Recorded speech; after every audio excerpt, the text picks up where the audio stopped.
Chapter 97 The little girl is quite capable underscore. Inai Quiliua opened her mouth and recited following the sound in her memory, E0E, what came next? However, Enai Tsuehua couldn't remember no matter how hard she tried. Enai Young looked at Enai Tsuehua in surprise. Mom, how did you know these phonetic alphabets? Enai Tsuehua shook her head. I don't know, it just feels like I've heard it somewhere. Heard it somewhere? Enai Young narrowed her eyes subtly. Could this be related to her mother's past?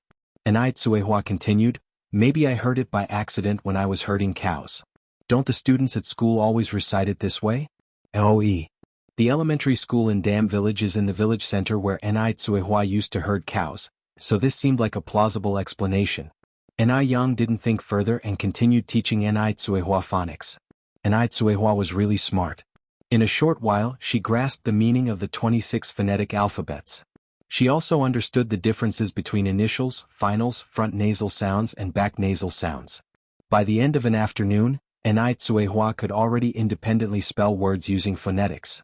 Enai Yang laughed saying, Mom, if you had been schooled, I'm sure you could have been admitted to a prestigious university. Enai Tsuehua was very pleased and asked, Really? Of course it's true, Enai Yang continued, otherwise how could your daughter be so smart? All because I inherited your good genes. Genes? Enai Tsuehua asked curiously, what are genes? Are they different from roosters and hens? Enai Yang laughed.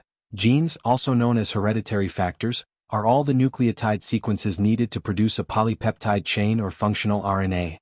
Enai Tsuehua was completely lost.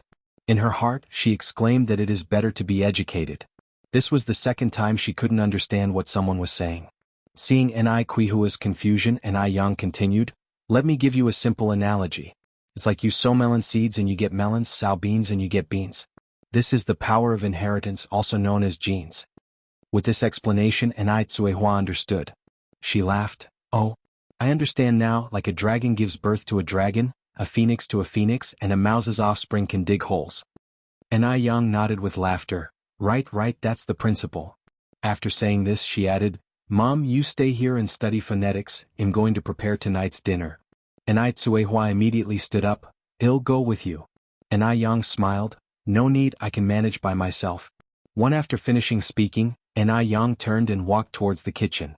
Tonight's main dish is roasted chicken. However, eating roasted chicken alone can cause one to feel satiated, so she can prepare a couple of dishes to balance out the greasiness and a soup. Enai Yang pulled out the menu. The first dish, stir-fried green pepper with king oyster mushrooms. The Compendium of Materia Medica records king oyster mushrooms as sweet in taste, moderate in character, strengthens the spleen and stomach, nourishes the heart and calms the mind, nourishes the blood and moistens dryness, and has a good effect on hair maintenance. Hence, this dish is prepared to prevent hair loss. After all, hair is the second face of a person.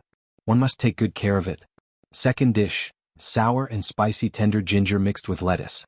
Ginger is rich in protein, sugar, fat, iron, salt, etc., as well as rich gingerol and shogal, hailed as the king of rust removal, and lettuce contains abundant fluorine elements. This combination can effectively whiten teeth. If only the external image is good, but one reveals a mouth of big yellow teeth when they speak, it's not attractive. Toothpaste cannot bring about such whitening effects.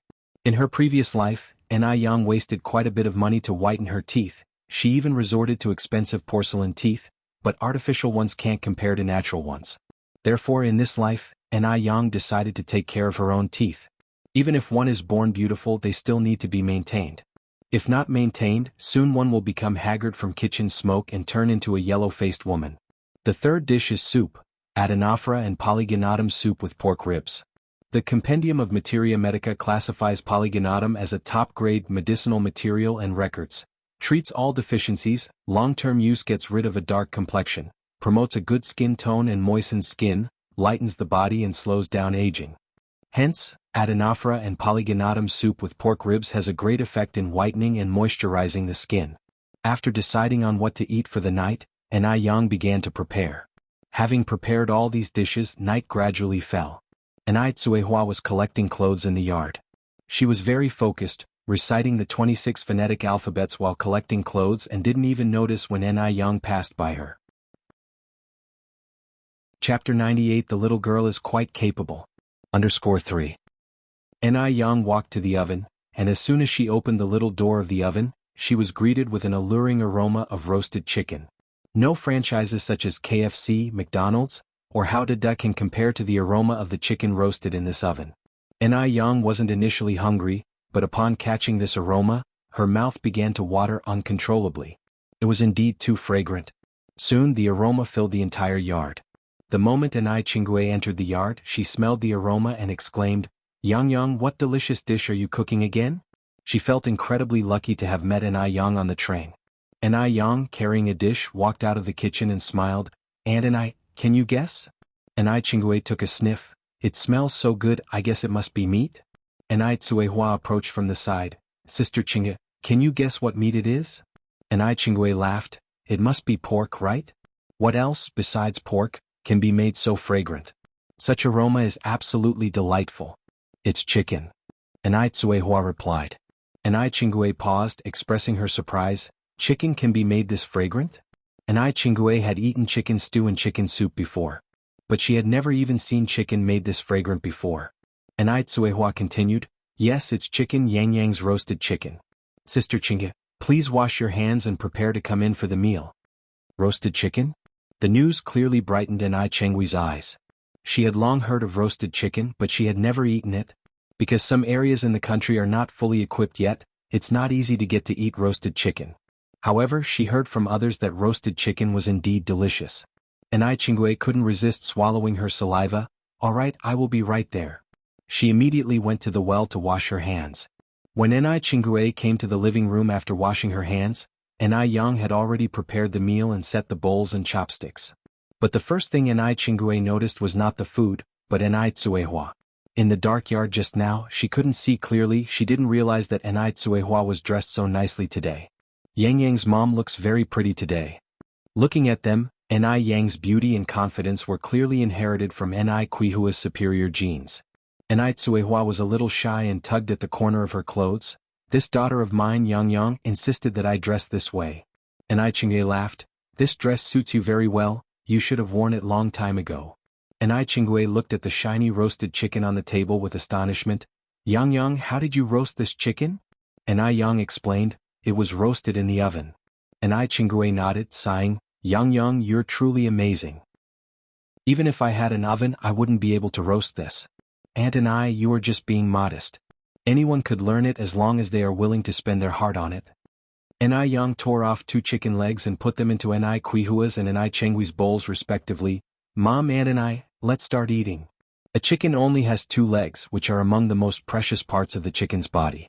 Both Ni Qingwei and Ni Tsuehua refused the chicken legs Ni Yang passed to them. Ni Yang had been busy all day and had worked hard all day. Therefore, the one who should enjoy the chicken leg should have been Ni Yang. Ni Yang smiled and tore off a piece of chicken wing. "And Ni Mom, you guys eat. I'm fine with a chicken wing." Seeing Ni Yang being so sensible, Ni Qihua's eyes were full of comfort and relief. Ni Qingwei was also full of feelings in her heart. Ni Yang was indeed a good girl. She was really envious of Ni Tsuehua. The roasted chicken was crispy on the outside and tender on the inside. With every bite, the rich, savory chicken juice exploded in the mouth. The delicate, succulent meat got more flavorful with every bite. Coupled with the 2 side dishes stir-fried by Ni Yang, it wasn't greasy at all. They tasted delicious and satisfied their cravings. Both Ni Tsuehua and Ni Qingwei were tasting such delicious roasted chicken for the first time. They wished they could swallow their tongues too. "Yang Yang, this is simply delicious." Ni Qingwei was so emotionally moved that she almost cried. Ni Tsuehua also nodded continuously, "Very, very delicious." Seeing the roasted chicken she made was so popular, Ni Yang's heart was full of pride. Life was becoming more and more exciting. It was really great. After the meal, Ni Qingwei took 10 yuan out of her pocket and gave it to Ni Tsuehua. "Yang Yang's mom, this is for this month's food expenses." Ni Tsuehua took out 5 yuan from the house and handed it to Ni Qingwei. However, Ni Qingwei refused to accept this 5 yuan. "Yang Yang's mom, the dishes Yang Yang cooks are so delicious, even 10 yuan seems less to me. Please keep it. There's no need to be polite with me." Chapter 99 The little girl is quite capable. _4. Ni Qingwei wasn't exaggerating. Considering Ni Yang's culinary skills, she felt that even 20 yuan would be worth it, let alone 10 yuan. However, Enai Tsuehua insisted on giving back the 5 yuan to Enai Chingue. Sister Chingue, integrity is crucial. We agreed on 5 yuan, I can't take an extra 5 more from you. If you refuse to take back your money, I won't let you join us for meals at our house tomorrow. Despite never having received an education, Enai Tsuehua understood principles and valued promises. She knew it was wrong to take advantage of others. Though indeed Enai Yang's cooking was delicious, it didn't cost much. Furthermore, their relationship with Enai Chingue was excellent, just like family, and they didn't fret over that 5 yuan. Seeing Enai Tsuehua like this, Enai Chingue had no choice but to take back the 5 yuan. Her admiration for Enai Tsuehua increased even more. At this moment, Enai Yang was bustling around in the kitchen. She was preparing the food she would bring to Grandma Emo tomorrow morning. The elderly woman's appetite wasn't great, and she would feel tired of eating the same thing all the time, so Enai Yang had specially compiled a menu. She planned different meals for Monday, Tuesday, striving to avoid repetitions. Tomorrow was Tuesday and on the menu was 1. Toast. 2. Jujube longan porridge. The Depay herbal book states, longan nourishes the spleen and stomach, enriches blood and the heart, moistens the 5 viscera and treats palpitations. Elderly people tend to have deficiency in both energy and blood. This porridge not only stimulates the appetite, but also replenishes energy and blood, and nourishes the body. 3. Cold mixed sour and spicy ear mushrooms. The record of herbs collected in Lingnan says, ear mushrooms are used to treat dysentery caused by damp heat. The Fujian folk herbal medicine records, ear mushrooms relieve heat, smooth intestines, cure abscesses, detoxify and treat appendicitis. Therefore, for elderly people, these mushrooms are an exceptional dish, especially for those suffering from rheumatic diseases. Rheumatism happens to be a common illness among the elderly. Enai Yang was not only ensuring she ate well, but also ensuring Grandma Emo was well fed. If she had accepted Li Gongcheng's money, she must serve with all her heart and effort. After settling the menu, Enai Yang started kneading the dough for fermentation and left it until the next morning to bake. After finishing work in the kitchen, Enai Yang finally took a bath. After her bath, she delivered all the money she made today to Enai Tsuehua. Today she sold more than 600 portions of noodles and 300 cups of sour plum soup, earning a total of 210 yuan. These days Enai Yang was making more money each day, and Enai Tsuehua had gradually gotten used to it. Mum, Enai Yang asked while drying her hair, how much money have we made in total? She had been selling noodles for almost 2 months, but she didn't know how much more she needed to buy a store. Enai Tsuehua replied, let me go count it. All this time Enai Tsuehua had only been hiding the money and had never counted it. As the saying goes, wealth should not be exposed. So, before taking out the money, Enai Tsuehua made sure to close the doors and windows and tightly draw the curtains, leaving no gaps. Soon Enai Tsuehua brought out a small red wooden box from under the bed. As soon as they opened the box, both mother and daughter were stunned. The box was packed full with money. There were 5-cent coins, 10-cent notes and larger denomination notes. Enai Tsuehua had been too busy to notice when she put the money in that the box was already filled to the brim. That's a lot of money. Enai Yang emptied all the money on the bed, and her eyes sparkled.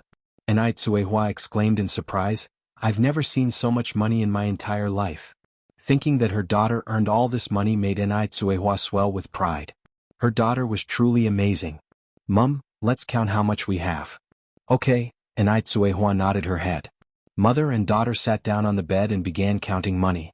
About 15 minutes later, after counting all the money on the bed, Enai Yang said, I have 4,965 yuan and 3 cents, how much do you have, Mum? Suppressing her surprise, Enai Tsuehua replied, I have 3,035 yuan and 97 cents, how much is that in total? Without hesitation Enai Yang said, that's 8,001 yuan in total. Enai Tsuehua swallowed hard and said incredulously, 8,000 yuan? Oh my god. How could it be so much money? Enai Tsuehua could never have imagined she would have so much money. 8,000 yuan. This sum was more than what an average person would earn in several years. That's terrifying. In contrast to Enai Kuihua's shock, Enai Yang's face didn't show any particular expression. Earning 8,000 yuan was within her expectations. Chapter 100 The little girl is quite capable. _5. It was precisely because the 80s were full of business opportunities that money came in fast. Enai Yang laughed and said, Mom, don't be surprised. Actually, 8,000 yuan isn't much.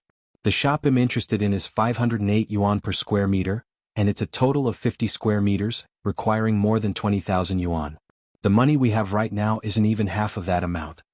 All calculations done, she realized that if she worked hard, she could buy a store by the end of the year. In the future, the price of real estate in Beijing had already risen to astronomical heights, especially for retail spaces. Therefore, Yang decided to buy more shops and houses to hold on to. When she no longer needed to do the noodle business in the future, Tsuehua could just sit at home and collect rent. When she thought of a promising future, Yang couldn't help but smile. Chingue exclaimed in surprise, "Why are stores so expensive?"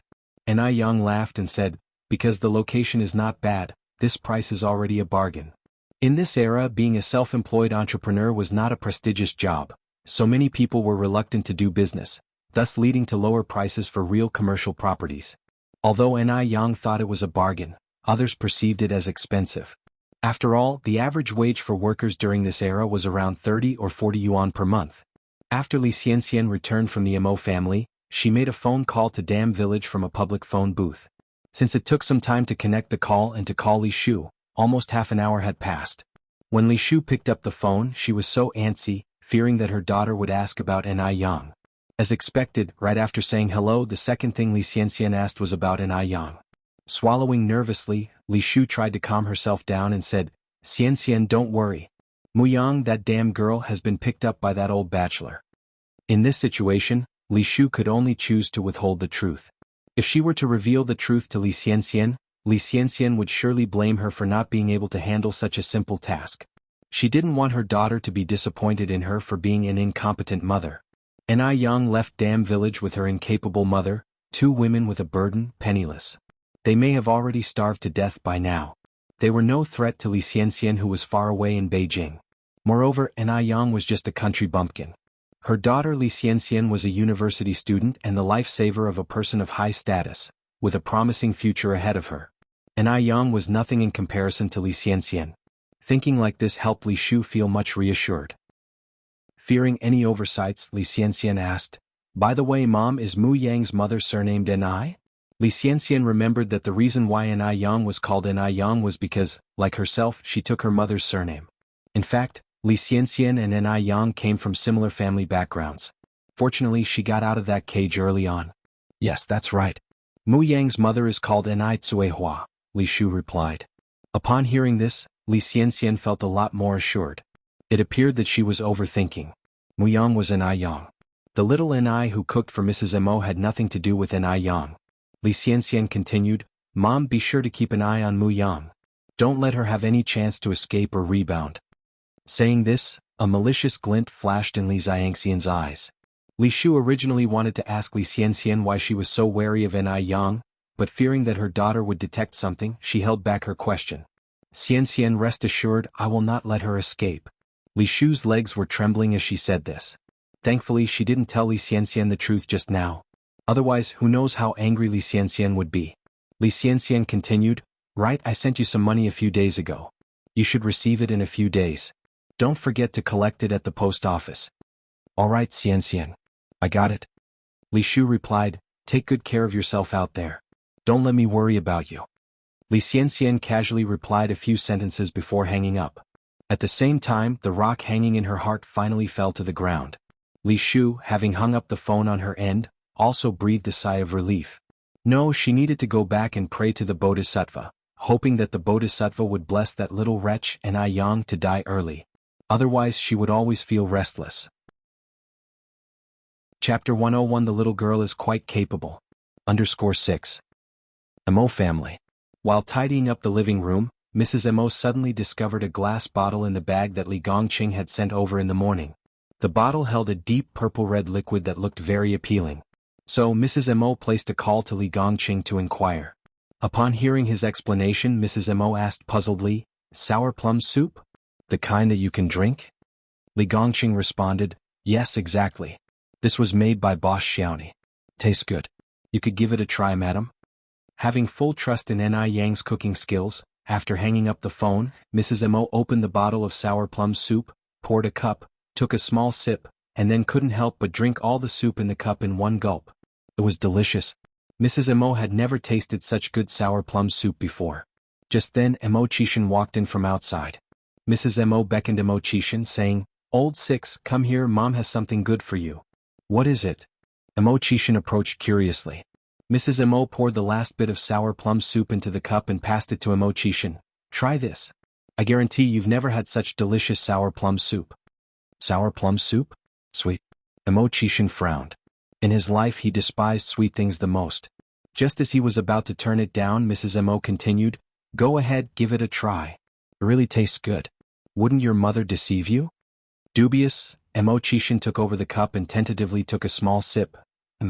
The flavor was surprisingly good. It was sour and sweet, delightful to the taste. And it carried with it a hint of osmanthus fragrance. Tasted better than any other beverage he had ever had. Gulp, gulp. Mo Chishan finished the sour plum soup in the cup in one gulp, and even had a lingering taste for it. Mrs. Mo chuckled. "See, didn't I tell you it's delicious?" Mo Chishan nodded. "Indeed, it's pretty good. Mom, where'd you get such a treasure?" Upon hearing this, Mrs. Mo immediately told Mo Chishan about the pickled vegetable noodles and praised Ni Yang from start to finish. Ni? For some reason, whenever he heard this name, Ni Yang's beautiful face appeared in Mo Chishan's mind. The little girl was talented. Having only met her once, she made him feel head over heels. It seemed he had to start dealing with a few things. It shouldn't affect his pursuit of his future wife. "What are you laughing at?" Mrs. Mo asked in curiosity as she watched Mo Chishan. Mo Chishan replied with a serious face, "I'm happy, Mom. You've got an appetite, everything tastes good, and you're incredibly healthy. Why wouldn't I, as your son, be happy?" "You rascal, only think of amusing your mom." Mrs. Mo patted Mo Chishan's shoulder cheerfully. Then Mo Chishan took out a high-end gift box. "Mom, I also have a gift for you. Open it and see." Mrs. Mo was stunned at first, then opened the box. Inside it was a set of emerald jewelry in excellent condition. The magnificent green shade of the jade was clear and unblemished, reminiscent of a pure jade spring, tranquil and elegant with a vibrant verdant luster, without a trace of flaws, dazzling yet exuding a soft, dignified aura. One can tell at a glance that it was worth a fortune. Mo Chishan asked, "Mom, do you like it?" Satisfied with her son's filial piety, Mrs. Mo burst into laughter. "Like it? Like it?" Anything given by her son, even if it's a useless piece of stone, she would also love it. She promptly had the maid store away the set of jewelry, then took out 2 cards from her pocket and handed them to Mo Chishan. "You rascal, keep these cards." Deep down Mrs. Mo was aware of the value of that jade jewelry set. Probably this rascal spent all his money just to cheer her up. What a rascal. At least he's filial. It was worthwhile doting on him so much. Mo Chishan declined. "I am so grown up now, do I still need money from you?" "I do have money. You don't have to worry about me." Chapter 102 Mr. Mogg, his new attracting move? _1 Rich? This was already the umpteenth time that Mo Chishan had told Mrs. Mo that he was rich, but Mrs. Mo never actually took his words to heart. After all, Mo Chishan had dropped out of school in his second year of high school, even disappearing for a while, and never continued his education afterwards. He didn't even complete high school, let alone university. So, at most, you could say Mo Chishan had a junior high school education. Nowadays, factories were only hiring those with at least a high school diploma. Moreover, Mo Chishan wasn't holding any positions in any of the Mo family's businesses either. So, how could a man with so much free time have any money? Don't put on a brave face in front of your mother, put your money away. Mrs. Mo gently patted Mo Chishan's hand and said meaningfully, "My dear sixth child, I never expected you would make a big success in this life. As long as you are safe and sound, that's all that matters. Our family has lots of money, all of which I am saving for you, so you don't have to worry about the future. All mother wants now is for you to bring back that girl from the Zhao family and give her a big, chubby grandson." Mo Chishan helplessly rubbed his nose and laughed. "Zhao Jingrong is a talented student from France. Do you think I'm good enough for her?" "Don't be absurd." Mrs. Mo scolded. "The Zhao family is very reliable and generous, and Jingrong is indeed a rare good girl. You two have been betrothed in advance, and they definitely won't renege on their promise." Mrs. Mo and Mo Fuhai were on the same page. They both placed their utmost trust in the Zhao family. Generous? The people of the Zhao family really were generous indeed. Mo Chishan chuckled and remained silent. After going upstairs, Mo Chishan made a phone call. Mo Chishan held the phone and, unlike his usual casual demeanor, he appeared composed and somber. If others were to see him now, they would surely be taken aback. When did a usually unproductive and idle person start to emanate such a powerful aura? Hello, it's time to leak the news to the Zhao family. After uttering this sentence, Mo Qishan hung up the phone. In the blink of an eye, Mo Qishan reverted back to his usual self, as if what had just happened was merely an illusion. The next day, she had to prepare breakfast for Mrs. Mo, and I Yang got up at 3 o'clock in the morning. Unexpectedly, Enai Tsuehua had woken up even earlier. At this time, not only had Enai Tsuehua already stoked the oven for the bread, but she had also tidied up all the stuff that Enai Yang needed for her stall. With Enai Kuihua's help, Enai Yang's work was completed much faster. She first kneaded the fermented dough into the shape of bread and placed it into the oven to bake. Then she began to stir-fry. All the ingredients were prepared the night before, so all she needed to do was wash them and she was ready to cook. While Enai Yang was stir-frying, Enai Tsuehua sat by the stove and kept the fire going. In no time, the small kitchen was filled with the fragrant smell of the dishes. When the dishes were done, the bread was also almost ready. Enai Yang made a dozen or so loaves of bread.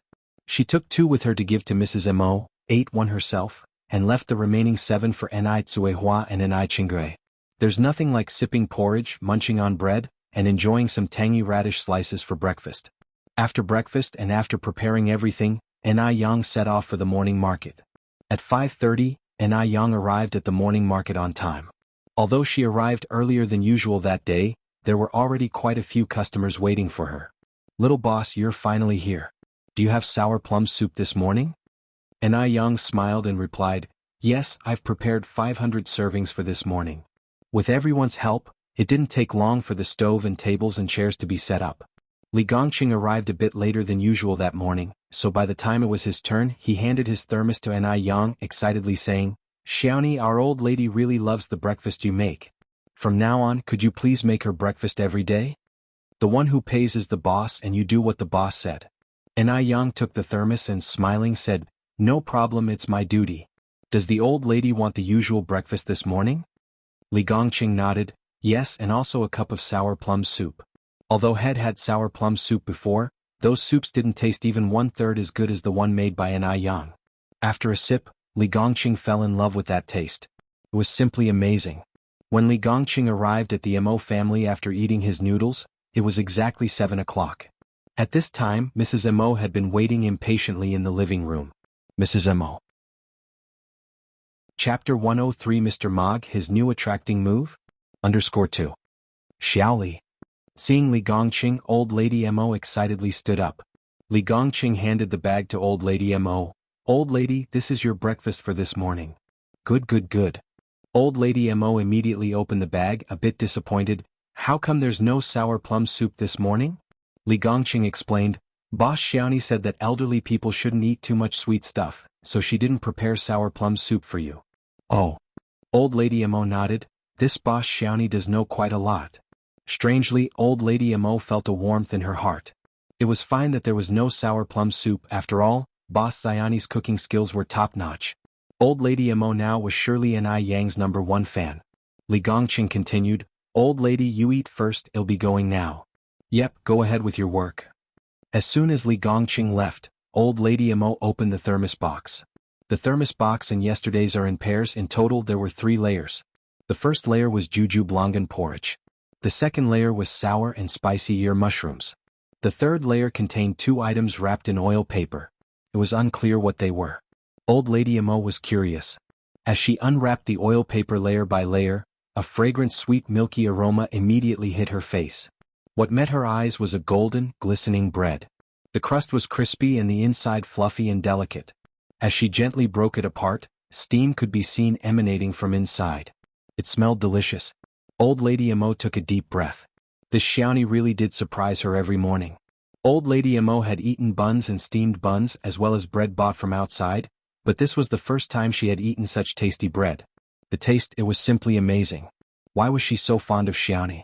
Unconsciously, old lady Mo developed a fondness for this Xiaoni whom she had never met before. Not long after Mo Baichuan came down from upstairs, he actively greeted old lady Mo. "Good morning, Grandma. Chuan, come here, join your grandma for breakfast." Old lady Mo waved at him. Mo Baichuan did as she said and walked over. Old Lady Mo handed the remaining bread to Mo Baichuan. Mo Baichuan refused lightly. I don't have an appetite in the morning, Grandma. I'm just going to watch you eat. No appetite? Old Lady Mo laughed. Chuan Chuan, I guarantee after you eat something Xiaoni made, you will immediately get your appetite back. Xiaoni? An Aiyang? This was made by an Aiyang? Mo Baichuan subtly squinted his eyes. An Aiyang, you really have overreached yourself. Despite being indifferent to him, she managed to make his family so happy behind the scenes. Wasn't this a classic case of playing hard to get? Old Lady Mo continued, Chuan Chuan, why don't you take a bite? I was just like you before, didn't have much of an appetite. But ever since I started eating food prepared by Xiaoni, it got much better. Who wants to eat something made by a woman with ulterior motives? Mo Baichuan hid all his displeasure at the bottom of his eyes, then said, Grandma, I really can't eat. Alright, I have something else to do, I have to go now. Before Old Lady Mo could react, Mo Baichuan's figure had already disappeared outside the door. This damn kid. Old Lady Mo sighed helplessly. The Zhao family had 2 sons and 1 daughter. The daughter, Zhao Jingrong, had been spoiled from a young age. Zhao Jingrong was 3 years younger than Mo Qixin, 24 this year. 24-year-old Zhao Jingrong had an excellent reputation in Beijing circles of wealth. Not only was she beautiful, but she was also a talented student who studied abroad in France. If it wasn't for her engagement with Mo Qixin, her doorstep would probably have been worn out by suitors. Early in the morning, everyone in the Zhao family was gathered in the living room, the atmosphere a bit heavy.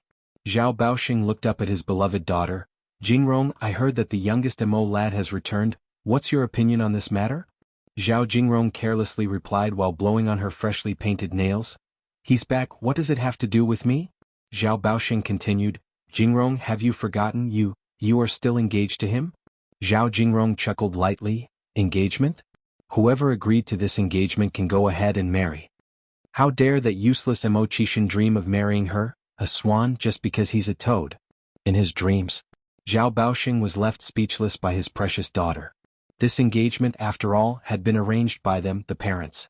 The Mrs. Zhao on the side leisurely interjected, the engagement back then was just verbal, it doesn't really count for anything, right? Chapter 104 Mr. Mog, his new attracting move? _3. Zhao Baoxing lamented, but we have accepted the token from the Mo family. In the beginning, Mo Qixin was arguably an once-in-millennium genius. At the age of 3, Mo Qixin could recite all Tang and Song dynasty poetry. At 4 he could mentally calculate any addition, subtraction, multiplication or division problem. At 5 he could discuss 5,000 years of Chinese history, even in more detail than historical records. At 6 he started first grade and at 7 he skipped to third grade. The Zhao family would not have arranged a marriage with the Mo family so early on if it weren't for this. The Zhao family was certain that Mo Qixin's future was beyond measure. Who could have expected that they had overestimated him, making the wrong gamble? They all had high hopes for Mo Qixin, but to their surprise, Mo Qixin lost his genius, becoming gradually a mere ordinary person. He even became less than an ordinary person. At the very least, an ordinary person knows to work and earn a living to support the family, whereas Mo Qixin was capable of nothing but idleness. Madame Zhao was dismissive, so what if we accepted a token? We can just return it. This isn't a big deal. Zhao Baoxing sighed, but one should not be so fickle in life. Besides, we have decades of friendship with the Mo family. How can we maintain this relationship if we break off the engagement? Madame Zhao cried out, not break off the engagement? So are you suggesting that our Jingrong be married to that good-for-nothing? Is friendship more important than our precious daughter? Mom is right. I'd be the first to object if we marry our sister to Mo Qixin. Zhao Zijuan, the oldest son of the Zhao family, clearly expressed his opinion. Zhao Zi, the second son, echoed, I also object to marrying our sister to Mo Qixin. That good-for-nothing Mo Qixin is absolutely unworthy of their precious sister. Their sister deserved the world's best man. Jingrong, Zhao Baoxing looked up at Zhao Jingrong, what do you think? This decision ultimately depends on his precious daughter. Zhao Jingrong smiled and said, Dad, you're really muddle-headed. With that incompetent Mo Qixin, how could he possibly deserve me?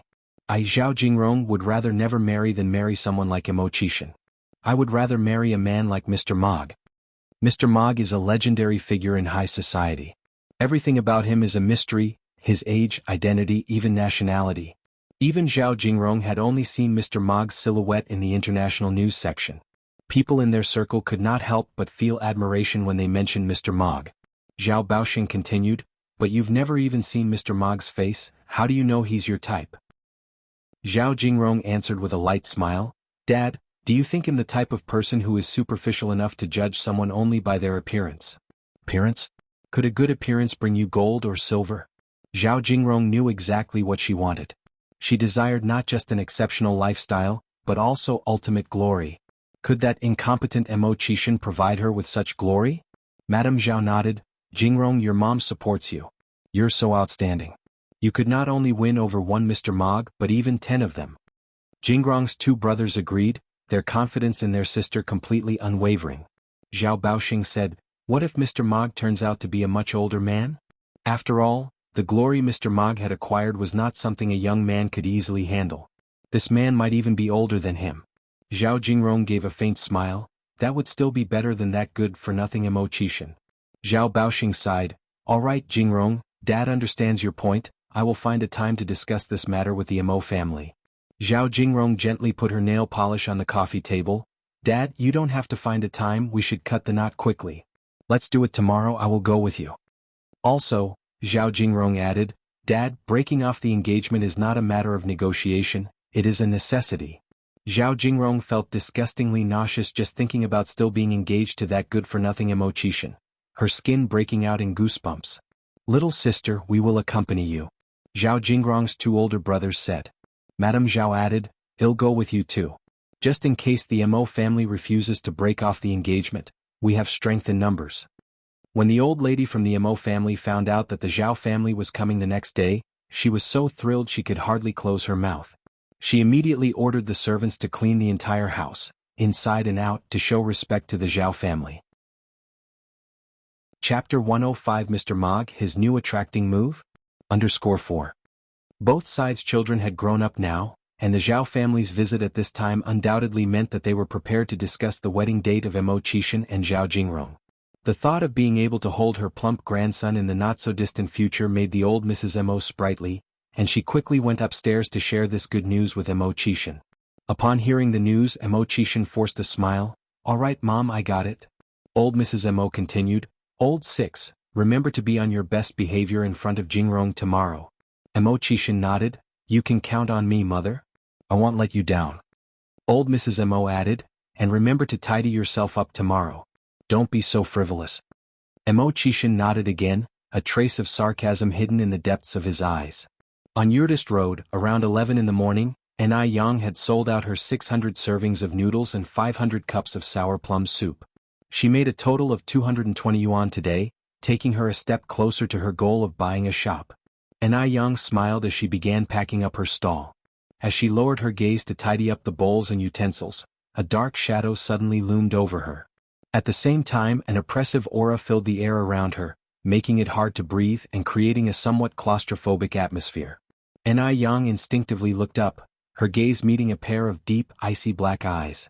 Their eyes locked, and the fluctuating emotions within his gaze were as deep and cold as an abyss, piercingly insightful as if they were going to see right through her. It was him, Mo Baichuan. That narcissistic piece of trash. Ai Yang had no good impression of such arrogant and conceited people.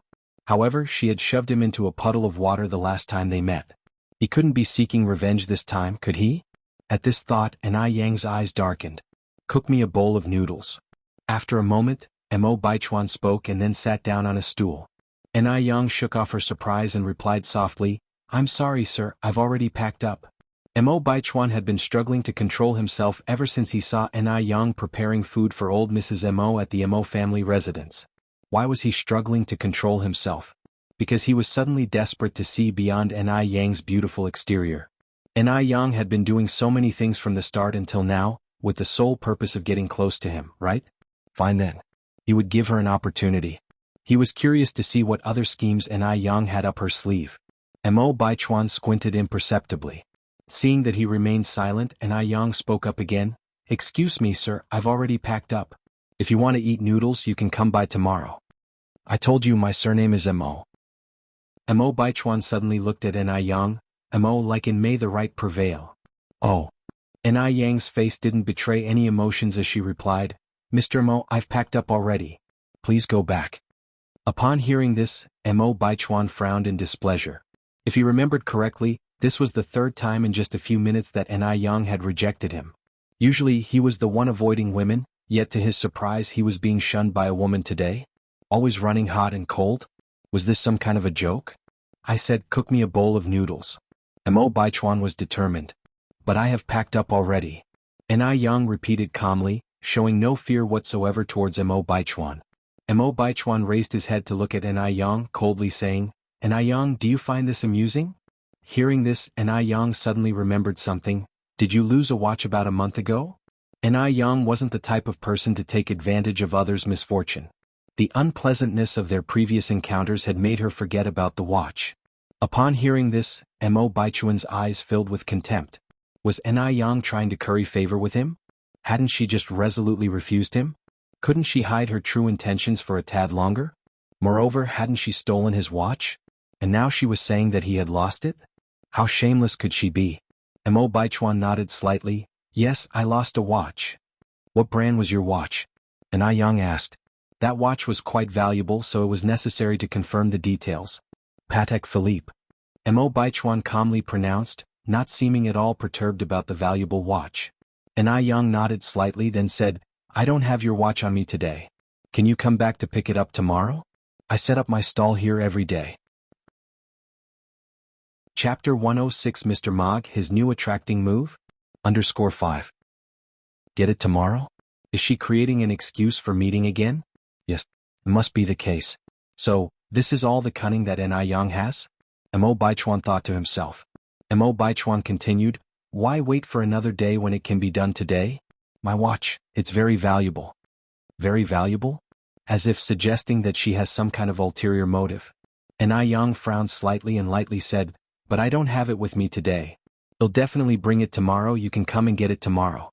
She couldn't always carry such a valuable item with her. What if she loses it? Where did you put it? Mo Baichuan slowly lifted his gaze. It's at home. Ai Yang replied. Let's go. Mo Baichuan stood up from the bench. Go. Go where? Ai Yang frowned. Where to? To your home.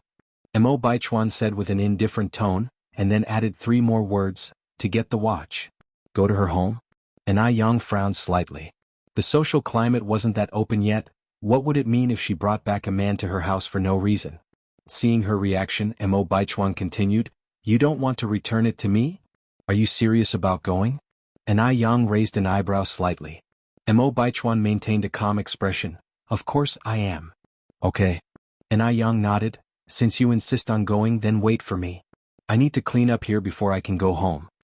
Mo Baichuan nodded slightly, concise in words. With Mr. Mo Baichuan standing there, the air around him seemed inexplicably colder. Consequently, the number of passers-by turning their heads back increased. Ai Yang distinctly remembered that the missy in bell-bottoms and sunglasses had passed by here more than 5 times. After tidying up, Ai Yang began moving the tables and chairs into Li Dongliang's shop. The shop wasn't far from here. From Mo Baichuan's perspective, he could clearly see the young man in white standing at the door, laughing and talking with Ai Yang. It seemed like he even handed something to Ai Yang. Most importantly, Ai Yang actually accepted it. Seeing this, Mo Baichuan's face darkened involuntarily. A girl from a good family, chatting so happily with a man under the bright daylight. And wasn't Ai Yang playing hard to get with him just now? Why did she turn around and flirt with someone else so quickly? Seeing this, Mo Baichuan became even more restless and strode towards Ai Yang. Mo Baichuan had a tall and straight figure, and came from a distinguished background, so he emanated an imposing aura that was hard to ignore. This strong aura quietened Li Wei, who was in the midst of a conversation. He instantly stopped talking, looked behind Ai Yang and whispered, who is he? Last time it was Song Beiqing, now it's Mo Baichuan. Li Wei felt the men appearing next to Ai Yang were not simple characters. Who? Ai Yang turned around with a curious look. As she turned around, she saw Mo Baichuan with an imposing look. A customer who came for noodles. Ai Yang turned her gaze slightly and said casually, a customer who came for noodles? Mo Baichuan's expression remained the same, but his dark eyes slightly lifted, deep and inscrutable. He disliked the term customer somewhat. He turned his eyes to Anai Yang and asked in a slightly cold tone, "When should we go?" Catching on to the word, Li Wei looked at Anai Yang with a scrutinizing gaze. It seemed that Anai Yang had a more than normal relationship with this man. If not, he wouldn't use the word we. For a moment, Li Wei felt a hint of unspoken bitterness in his heart. Anai Yang, with her head bowed, said, "Wait a little longer." However, Anai Yang didn't intend to bring Mo Baichuan back home. After packing up everything, she said, "Wait here, I will quickly return the wristwatch." Having said that, she hopped onto her bicycle and quickly rode away. Mo Baichuan was left standing there, a little slow to react. Why did Anai Yang just leave? Wasn't she supposed to use this chance to bring him to her home and get him acquainted? What was Anai Yang trying to do? Was she trying to entice him with a new strategy? Mo Baichuan narrowed his eyes. A new strategy, eh? You wouldn't let her succeed. Anai Yang had good physical stamina, so her bicycling speed was extremely fast. Less than an hour had passed when she returned. However, when she arrived, Mo Baichuan was nowhere to be found. She is crazy. Anai Yang couldn't resist muttering under her breath. Even though they both were part of the Mo family, his actions were far from those of Mo Qixin. Anai Yang was so angry she felt like kicking Mo Baichuan to death. What a piece of junk. Anai Yang took a deep breath, trying hard to calm herself down, tucked the wristwatch back in her pocket, and headed for the nearest Xinhua bookstore to pick out some books. Anai Yang selected beginner-level books, annotated storybooks with pinyin, and a few books with models for calligraphy. These books would be of great help to Anai Tsuehua, who was just learning to read. The total cost of 5 books amounted to 6 yuan. Although quite expensive, Nayang didn't regret it as knowledge is priceless. After Anai Yang returned home, she gave these books to Anai Tsuehua. Anai Tsuehua said affectionately, "Yang, these must have cost a lot, right?" Knowing Anai Tsuehua would be worried about the money, Anai Yang laughed and said, "It's not much, just a few cents." "Really?" Anai Tsuehua asked, suspicious. "Of course it's true." Nayang nodded hurriedly. "You think about it, our delicious noodles only cost 3 cents per bowl, how much can a few books be worth?" Hearing this, Anai Tsuehua was relieved. She was always afraid that Anai Yang would waste money on her. After all, Anai Yang's money was meant to be used to buy shops and make a big deal. "Sister Anai Yang." At that moment, the voice of Yang Guobao rang out from outside the courtyard. "Guobao, come in," Nayang called back. Yang Guobao walked in carefully with a basket in his hands. "Sister Anai Yang, my grandma and mother asked me to give this to you." Anai Yang looked down and saw the basket was full of brown eggs. Each egg looked almost the same size. Piled together, they looked exceptionally pleasing. Because meat was expensive, eggs were considered quite valuable at this time, with each one costing 1 cent. And to have such a full basket of eggs, probably took a long time to accumulate. Anai Yang said, "I can't accept this, you should take it back." "No." Yang Guobao replied, "My mom and grandma said you had to accept these eggs today, otherwise they wouldn't let me go home." Anai Yang gave a gentle pat on Yang Guobao's head. "Guobao, be obedient, I appreciate the intention, but I really can't accept this, take it back. Anyway, I've already brought the eggs here. Sister, you have to take them." Having said that, Yang Guobao quickly ran away. Anai Tsuehua smiled and said, "Guobao's behavior has been improving a lot lately. Yang, since this is a sincere offering from Mei Feng and Aunt Wang, let's accept it. Didn't you bake some fruit and bread yesterday? When returning the basket later, bring some as a return gift." Anai Yang nodded. "All right, I'll go and empty the basket now." Anai Yang went inside, emptied the basket, lined it with a piece of paper, and placed in 4 pieces of bread, dried apples and bananas. Remembering that Aunt Wang had 2 grandsons and a granddaughter, Anai Yang added a good handful of candies and finally covered the basket with a piece of cloth with blue floral patterns. People were coming and going in the village. It wouldn't be good to not give anything if they encountered an acquaintance. But if they gave something and there were many people, there might not be enough, which could offend someone, so just covering the stuff was the safest solution. Chapter 107 Termination of Engagement. When Anai Yang arrived at Aunt Wang's house, Yang Guobao was playing in the mud by the door with his cousins, Wang Yuanji and Wang Xiaoqin. Aunt Wang was chatting with Wang Meifeng at the entrance. Seeing Anai Yang coming, Wang Meifeng and Aunt Wang immediately greeted her with a smile. "Yang is here. Auntie Wang, I've come to return the basket." Aunt Wang smiled and said, "Just for returning a basket, you didn't have to bring it yourself." She then told Wang Meifeng, "Meifeng, quickly make some tea for Yang." Aunt Wang's family now treat Anai Yang as if she were an honored guest. Yang Guobao used to get sick several times a week before, but now, almost a month had gone by without incident. If he could keep up the medication for another month, Yang Guobao would be completely cured. All this was thanks to Anai Yang. Without her, Yang Guobao would not be the way he is now. Wang Meifeng had more than once expressed her gratitude for not giving in to pressure back then and not listening to the imperial doctor, Dr. Wang's words. If she had shown even a little hesitation then, she would have perfectly missed the chance of Yang Guobao's recovery. Luckily, Wang Meifeng turned and went inside to make tea for Anai Yang. Anai Yang smiled and said, Auntie Wang, you don't need to bother, I'm not thirsty, I just came to return the basket. It's okay if you're not thirsty, let's go inside and chat. Aunt Wang led Anai Yang into the house.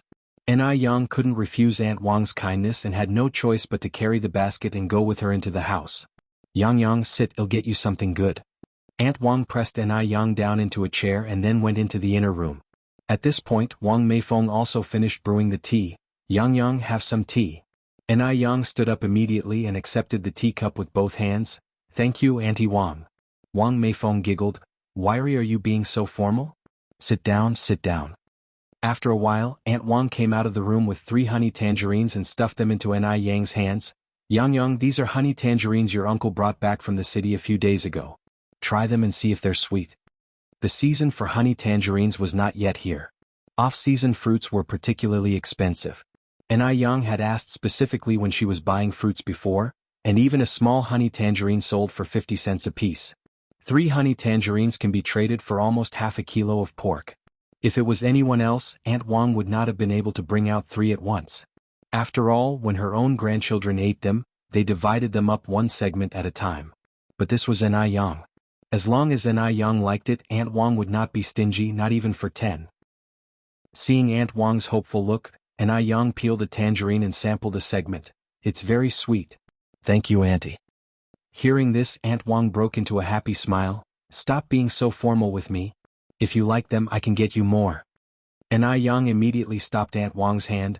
Auntie, no need to. I just wanted to try one. If you carry on like this, I won't dare to visit next time. Only then did Aunt Wang stop. After some casual chatting for a while, Anai Yang began to say goodbye. Aunt Wang and Wang Meifeng walked Anai Yang to the door. Anai Yang smiled and said, Auntie Wang, no need to see me out, you should go back inside. Sister Anai Yang, I'll walk you home. Yang Guobao hopped to Anai Yang's side. Sister Anai Yang, I'm your flower guardian. Anai Yang patted Yang Guobao's little head. Thank you then, little envoy Guobao. Yang Guobao bashfully ran ahead. Sister Anai Yang, I'll lead the way. Aunt Wang and Wang Meifeng didn't go back until Anai Yang and Yang Guobao disappeared in front of the bamboo forest. Just then, the excited voices of Wang Yuanji and Wang Xiaoqing could be heard from inside the house. Grandma, Auntie, are these the delicious treats that Sister Anai Yang just brought? The mother and daughter only found out when they went inside that the basket Anai Yang had just brought wasn't empty, it was filled to the brim with delicious treats. Seeing all the good food, the 2 children jumped for joy. Aunt Wang picked up a piece of dried fruit, curiously asking, What's this?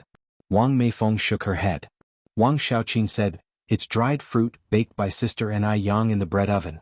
Grandma, you have to taste it, it's really good. Wang Yuanji added, Yes, it's dried fruit. Aunt Wang asked out of curiosity, Yuanji Xiaoqing, how do you know this is dried fruit? Chapter 108 Termination of Engagement. Wang Yuanji said, Because we have eaten at Sister Anai Yang's house plenty of times. Last time, Sister Anai Yang even hosted a party for us. Anai Yang was not only beautiful but also friendly. After hosting the last party, she held several more at her home. As a result, all the children in the village loved her. Old Lady Wang tasted the dried fruit. They were crispy, and not only did they have the sweetness of fruit, but also the texture of a dessert. The taste was incredible. Old Lady Wang exclaimed, Yang is such a sensible little girl. Meifeng, after Guobao is fully recovered, you must bring your mother-in-law as well as Changjing to come and properly thank Yang. Compared to other girls Anai Yang's age who knew little about the world, like Wang Xiaohong who relied on her beauty to the point of arrogance, Anai Yang not only understood worldly wisdom and knew how to do business, but also had excellent medical skills. Most importantly, she didn't let it get to her head. She remained grounded, humble and polite, without any hint that she thought herself better than others. Wang Meifeng nodded, Mom, rest assured, one understand. Old Lady Wang smiled and said, As long as you understand, that's good. Anai family. Enai Tsuehua was busy in the kitchen slicing fish and stewing fish bone soup. She was efficient and quickly finished all her tasks. Afterwards, she moved a small stool next to Enai Yun's cradle, watching the child while reading. Enai Tsuehua was a smart woman who had learned to read from phonetics. The feeling of being able to recognize words was something she had never experienced before. Enai Yang, on the other hand, was watering the vegetables in the garden. 2 months had passed, and under Enai Kuihua's diligent efforts, the once barren vegetable garden had turned lush green. It was now growing bok choy, long beans, loofah, soybeans, potatoes, cilantro, scallions, etc., and they were growing very well. The herbs and aloe vera Enai Yang had brought back from the mountain had grown particularly well. Especially the aloe vera that had started to branch out. Those fat and large leaves made Enai Yang want to chew on them right on the spot. After watering, Yang picked a handful of baby greens to feed the rabbits. Because these little rabbits were too mischievous, Tsuehua had built a fence to keep them contained, preventing them from running around and scattering droppings everywhere. Enai Yang tossed the baby greens into the fence, and the little rabbits immediately started crunching on them.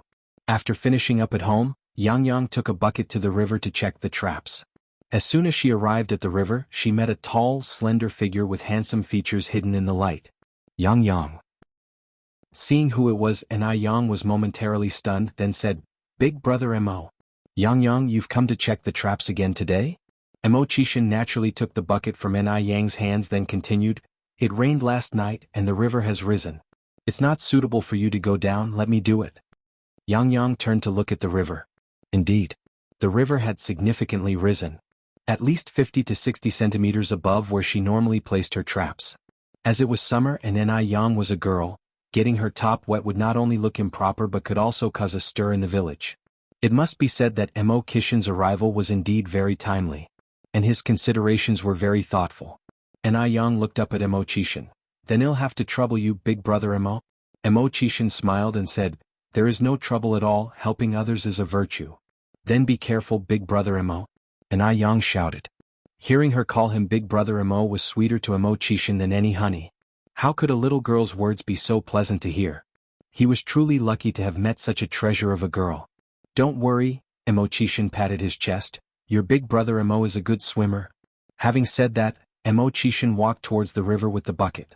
Because he had helped Enai Yang retrieve her traps once before, Mo Chishan was able to find the exact location accurately today.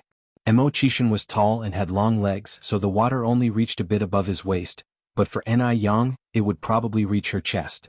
Soon, Mo Chishan retrieved the traps and walked back with a bucket full of fish. Today's haul was pretty good. Not only were there crucian carp, but also 3 big grass carps. Chapter 109 Termination of Engagement. As Enai Yang reached out for the bucket. "Thanks, brother Mo." No need for formalities. Mo Chishan didn't hand the bucket directly to Enai Yang but said, "This bucket of fish is quite heavy, let me take it home for you."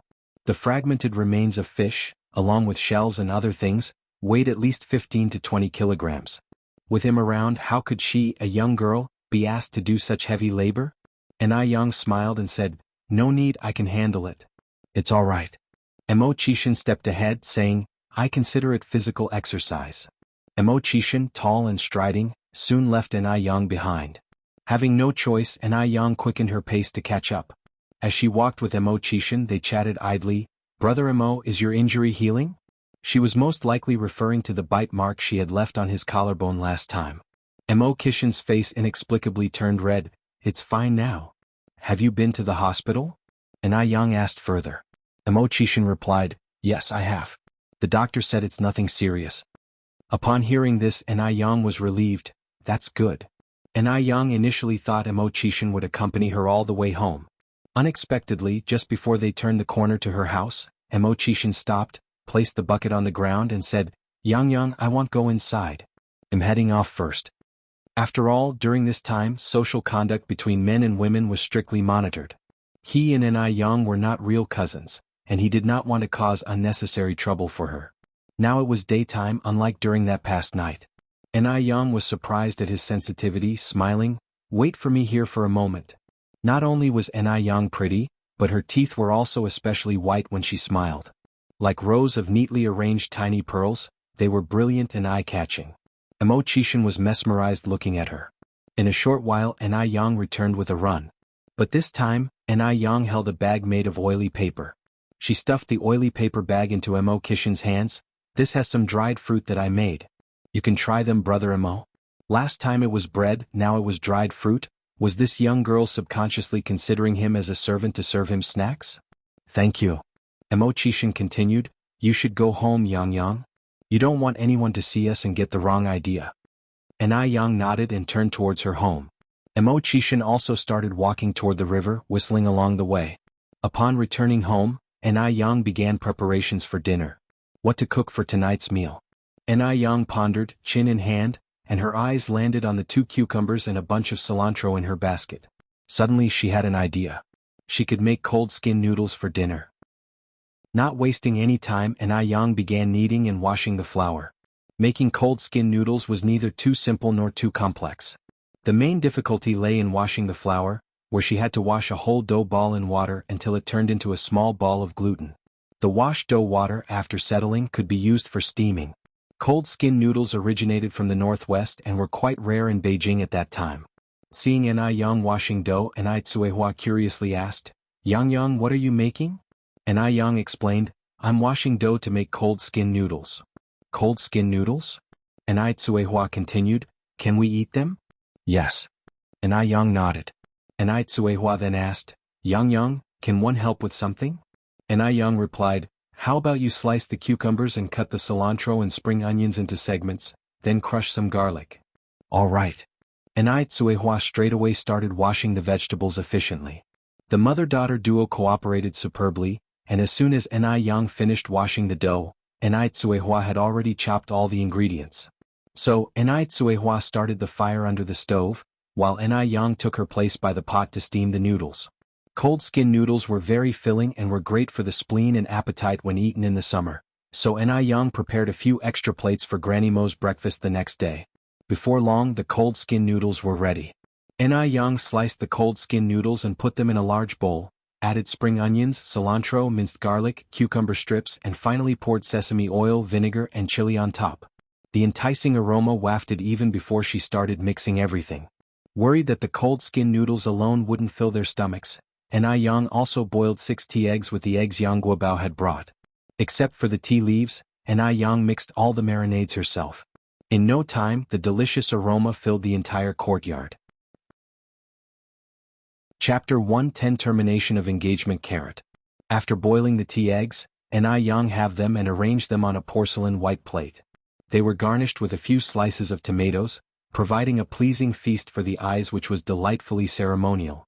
Additionally, Anai Yang stir-fried 2 small dishes beneficial for beauty and nourishment. Anai Tsuehua served all the dishes onto the table, waiting for Anai Chingue to return and start the meal. The cold noodles were pleasant with a sour taste and a smooth texture. Their appealing flavor lingered in their mouths, leaving Anai Chingue and Anai Tsuehua full of praise. The 3 of them cleaned out all the dishes, leaving only 2 eggs behind. Seeing the popularity of her cold noodles, Anai Yang had a new idea in mind. However, this idea could only be implemented after buying a shop. After finishing the meal, Anai Yang went into the kitchen to make sour plum soup. As the weather was hot, this soup was extremely popular. It often sold out before the pickled vegetable noodles each morning, hence Anai Yang decided to brew more sour plum soup to take along. She prepared 500 servings yesterday, so she planned to prepare 1,000 servings today. With a price of 1 cent per cup, 1,000 cups of sour plum soup would total 2 yuan. In this way she would be another step closer to her plan of buying a shop. With this in mind, Anai Yang was filled with a renewed vigor. She reckoned she could endure being a bit tired, as good days are always made out of tough ones. The next day, Mo family's house. Because the Zhao family had promised to visit today, old lady Mo woke up early. However, instead of the Zhao family, she was first greeted by Li Gongqing. Li Gongqing had come to bring her breakfast. Old lady Mo eagerly opened the thermos, and sure enough, Anai Yang's breakfast meal did not disappoint her. Sour and appetizing cold noodles. Rich and fragrant stir-fried shrimp with leeks. Cool and refreshing soup of loofah and lotus seeds. The food delighted old lady Mo's palate, but what she did not know was that all these dishes that Anai Yang prepared were health-promoting. For instance, stir-fried shrimp with leeks helps to expel cold and is particularly good for the elderly, while a soup of loofah and lotus seeds has the effect of resisting osteoporosis. Are there any elderly people who do not have osteoporosis? While she was unaware of these health benefits, old lady Mo could clearly feel that ever since she started eating the meals prepared by Ni Yang, her health improved day by day. It needs to be noted that she was in a condition where she would pant after taking 2 steps. There was no need to guess this was definitely because the dishes by Boss Xiaoni tasted good. So, at present old lady Mo is completely satisfied with Boss Xiaoni. Shall we wait a moment? Old lady Mo called out to Li Gongqing, who was about to leave. Old lady, do you have any other instructions? Li Gongqing turned his head towards her. Old lady Mo then asked, Xiaoli, how old is Boss Xiaoni this year? Are they a boy or girl? Are they married? Boss Xiaoni saved her life once, so she wanted to prepare a gift to thank Boss Xiaoni. Li Gongqing replied, Boss Xiaoni is a 17-year-old girl and she's not married yet. 17 years old? Is she still a young girl? Old lady Mo was extremely astonished. It never occurred to her that such delicious food came from a 17-year-old girl. She originally thought that even if Boss Xiaoni was young, she must be at least in her 30s. This was truly unexpected. Xiaoli, you aren't playing tricks on me, are you? Li Gongqing laughed and said, Why would I trick you? Boss Xiaoni is indeed so young. Actually, my initial reaction was the same as yours. Who would believe that a 17-year-old girl could be so skilled in cooking unless they witnessed it themselves? Old lady Mo suppressed her amazement, nodded her head and made up her mind, Okay, I've got it. You may return to your work. All right, old lady. Li Gongqing bent his waist slightly and turned to leave. As old lady Mo was getting ready to eat, Mo Fuhai, dressed smartly, came down from upstairs. Old man, come here. Old lady Mo waved her hand at him. What's up? You seem secretive. Mo Fuhai walked over. Old lady Mo laughed, It's rare that you're up early. Come, let's have breakfast together. Xiaoli just brought it over, it's still warm. Although Mo Fuhai initially had little appetite, after seeing the appealing appearance of the food and its mouth-watering aroma, he quietly withdrew his impending refusal. He picked up his bowl and chopsticks and joined old lady Mo in a hearty meal. As expected, the taste didn't disappoint him. Chapter 111 Termination of Engagement. Even Mo Fuhai, who had tasted countless delicacies, was deeply impressed. It's delicious.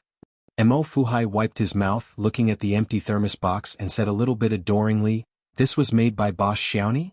Mrs. Mo nodded. Indeed, they say Boss Xiaoni is only a 17-year-old girl. It's incredible. Only 17 years old? Mo Fuhai exclaimed, That's truly impressive. It wasn't until 10 o'clock in the morning, nearly 11, that the Zhao family finally arrived late. Little Six, quickly make some tea for your uncle and aunt. Mo Fuhai hinted at Mo Qishan with his eyes. Mo Qishan nodded, Okay. Zhao Jingrong may have an engagement with Mo Qishan, but because one was studying abroad and the other was loafing around, the two hadn't seen each other for over a decade.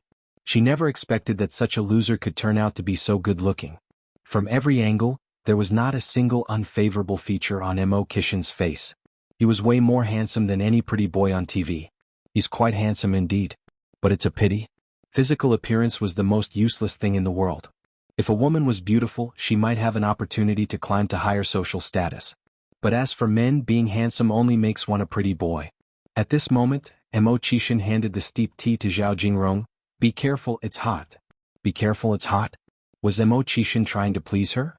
Well, she was beautiful and outstanding, it was impossible that any man wouldn't be charmed by her. You don't have to flatter me.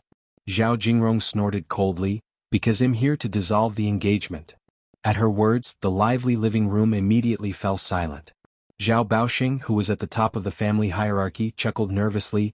Jingrong, what kind of joke are you making? Mo Fuhai and Mrs. Mo quickly tried to smooth things over. It's okay, young people like to joke. I'm not joking, Uncle Mo, Auntie Mo, you should be very clear about my conditions. Zhao Jingrong stood up directly from the sofa and pointed at Mo Qishan and asked, What makes you think that this man is worthy of me? Since she had decided to dissolve the engagement, Zhao Jingrong wasn't planning to maintain relations with the Mo family in the future. Since the truth was eventually going to be revealed, there was no sense in beating around the bush. Once she married Mr. Mog, all of Beijing would have to give her due respect. What did the Mo family count for? As soon as her words were spoken, the faces of Mo Fuhai and Mrs. Mo turned extremely awful. Even if Mo Qishan was not competent, he was still their precious son. How could they tolerate someone insulting him like this? Moreover, the person doing this was the girl they had always liked for their daughter-in-law. They had never dreamed that the smart and cute little girl from those days would become what she was today. Mo Chishan smiled and said, Miss Zhao is right. I am Mo Chishan, I am idle and incompetent. I am indeed not worthy of the talented and beautiful Miss Zhao. Zhao Jingrong narrowed her eyes. What was up with this good-for-nothing Mo Chishan? How could he still manage to smile? Shouldn't he be sobbing and begging her not to break off the engagement at this moment? Was he too shocked? So, Mo Chishan continued, it's not that Miss Zhao wants to dissolve the engagement with me, but I want to dissolve the engagement with Miss Zhao. Breaking an engagement and having an engagement broken off were two completely different things. Just like calling off a wedding differs from being dumped. If it were spread around that she was dumped by a loser, she wouldn't be able to save face. Hearing his words, Zhao Jingrong exploded, You want to break off our engagement? On what grounds can you break off our engagement? What right did a loser have to speak to her like that? Mo Chishan gave a faint smile. Are you saying that, Miss Zhao, you don't want to dissolve the engagement? It's not too late for you to change your mind. At least this loser had some brains. Zhao Jingrong finally understood that this loser was trying to goad her, with the aim of preserving the engagement. She knew this loser wouldn't renounce the engagement easily. Of course not. Zhao Jingrong retorted. If that's the case, this is the dissolution agreement. Please keep it, Miss Zhao. Mo Chishan handed Zhao Jingrong an envelope. If I remember correctly, when our two families set this engagement, we also exchanged tokens? The thing from your house is in the envelope. Chapter 112 Termination of Engagement _6. A divorce letter. This good-for-nothing actually wrote a divorce letter. To Zhao Jingrong, this is an absolute humiliation. But on second thought, what if this is a strategy from the loser, feigning weakness to bait the enemy? I can't fall for his trick. Ending the engagement is the only way forward. With no other option, Zhao Jingrong had no choice but to accept the divorce letter and swallow this humiliation. Dad, give the jade pendant back to them. Let's go. Zhao Baoxing never expected things would turn out this way. This is far from how they imagined the divorce would turn out. They thought the Mo family would try to salvage the situation. However, not only did they not say a word of regret, but Mo Chishan also threw out the divorce letter. Just like the descendants of a military family showing their impressive integrity. Zhao Baoxing placed the jade pendant on the table. Facing his old friend of many years, he expressed his regret. I'm so sorry, Fu Hai. After all, when the Zhao family fell on hard times, the Mo family helped them. Their actions today were completely ungrateful. After thinking, Zhao Baoxing continued, Fu Hai, my old friend, one can't interfere with the children's matters. One hope you understand. Get out. Mo Fu Hai's face turned livid with rage. Just a while ago he was saying the Zhao family would never break their promise. But before he could turn around, reality has slapped him in the face. He had misread the Zhao family. Dad. Zhao Jingrong shouted, why are you wasting words with them? Let's go. Mrs. Zhao swiftly pulled Zhao Baoxing away. Watching the departing Zhao family, Mo Chishan shouted, may Miss Zhao find a suitable husband soon. Safe journeys. The two Zhao brothers turned around. Rest assured, our little sister will surely marry the best man this world has to offer. She will never stoop to someone like you. Mo Chishan was not angered, but instead replied with a faint smile, I'm looking forward to seeing it. After the Zhao family left, the Mo family matriarch came to Mo Chishan's side with a heartbroken expression. My dear sixth child, you've suffered today. One never thought the Zhao family could be so horrible. Mo Chishan laughed and said, Mom, I'm not upset. It's a good thing to see their true faces early. Oh, my dear sixth child, a man can easily find a good wife, don't be too upset. Mo Fu Hai came over and patted Mo Chishan on the shoulder. I'm not upset. Mo Fu Hai took several bank cards out of his pocket. Dear sixth, don't force yourself too much. If you want to cry, just cry. Even without a wife, you still have money. As long as you have money, what kind of woman cannot be found? Mo Chishan helplessly said, Mom and Dad, I'm really not upset and one don't want to cry. One also don't need these cards. I have money now, so you don't have to worry about me. He was really not upset and he truly had money. Why wouldn't his parents believe him? Just keep it. Mo Fu Hai patted Mo Chishan's shoulder. We are both men, I understand you. Mo Chishan thought to himself. No, you don't understand. Mo Fu Hai continued. You're always saying that you have money. If I may ask, where does your money come from? I earned it, Mo Chishan replied. Mo Fu Hai persisted. How did you earn it? Mo Chishan hesitated slightly. This is classified information. I can't tell you for now. Just know that your son is not lacking money now. Classified information? No lack of money? What big secret can a person who didn't even graduate from high school involve himself in? Looking at it this way, it seems this incident has really hit the kid hard and now he's talking nonsense. Thinking of this, Mo Fuhai's eyes filled with worry again. Sixth, you can go wherever you want to go during this period. Don't worry, your mom and I won't push you nor blame you. But remember my words, never ever consider any drastic actions. Mo Chishan was almost amused by what Mo Fuhai said. Dad, where are your thoughts going? I truly am not the least bit heartbroken. Mo Fuhai thought to himself not to upset his son any further, so he nodded in agreement. All right. Won't believe you. You're not heartbroken or sad at all, but you have to accept this money. Otherwise I won't be at ease. Faced with no other choice, Mo Chishan could only nod in acceptance. Only then did Mo Fuhai breathe a sigh of relief. The next day, news of Mo Chishan's divorce with Zhao Jingrong spread across the entire upper-class society in Beijing. Zheng family. Upon hearing this news, Zheng Xianjing was so excited that she didn't know what to do. Excellent. Mo Chishan finally severed the marital tie with Zhao Jingrong. That Zhao Jingrong really knows nothing about gems. Now that Mo Chishan has just ended his engagement with Zhao Jingrong, perhaps he's heartbroken. If she goes to comfort him now, perhaps she could take advantage of his vulnerability. With that thought, Zheng Xianjing immediately put on some beautiful makeup, put on a nice dress and hurried towards the door. As soon as she ran into the living room, she bumped into Zheng Lingling, who was coming out of the kitchen. Zheng Lingling let out a scream. What's the rush? You spilt the chicken soup that I made for your grandma. Zheng Xianjing was startled. In her memory, Zheng Lingling had never lost her temper with her this much. Mom, what are you doing? You scared me. Isn't it just a bowl of chicken soup? If it's spilt, can't you just make another one? An unnatural look flashed across Zheng Lingling's eyes. Make another bowl? You make it sound so easy. Do you know how much effort it takes to cook a bowl of chicken soup? Zheng Xianjing dismissed it. It's just a bowl of chicken soup, how hard can it be? Besides, don't we have maids? Lingling looked at the soup and shattered pieces on the floor, her eyes full of heartache. Your grandma hasn't been feeling well lately. Do you know how much tonic I put in this chicken soup? And you just wasted it all. Zheng Xianjing dismissed it. Mom, when did you become so thrifty? It's just some tonic and a bowl of chicken soup. Is it really worth it?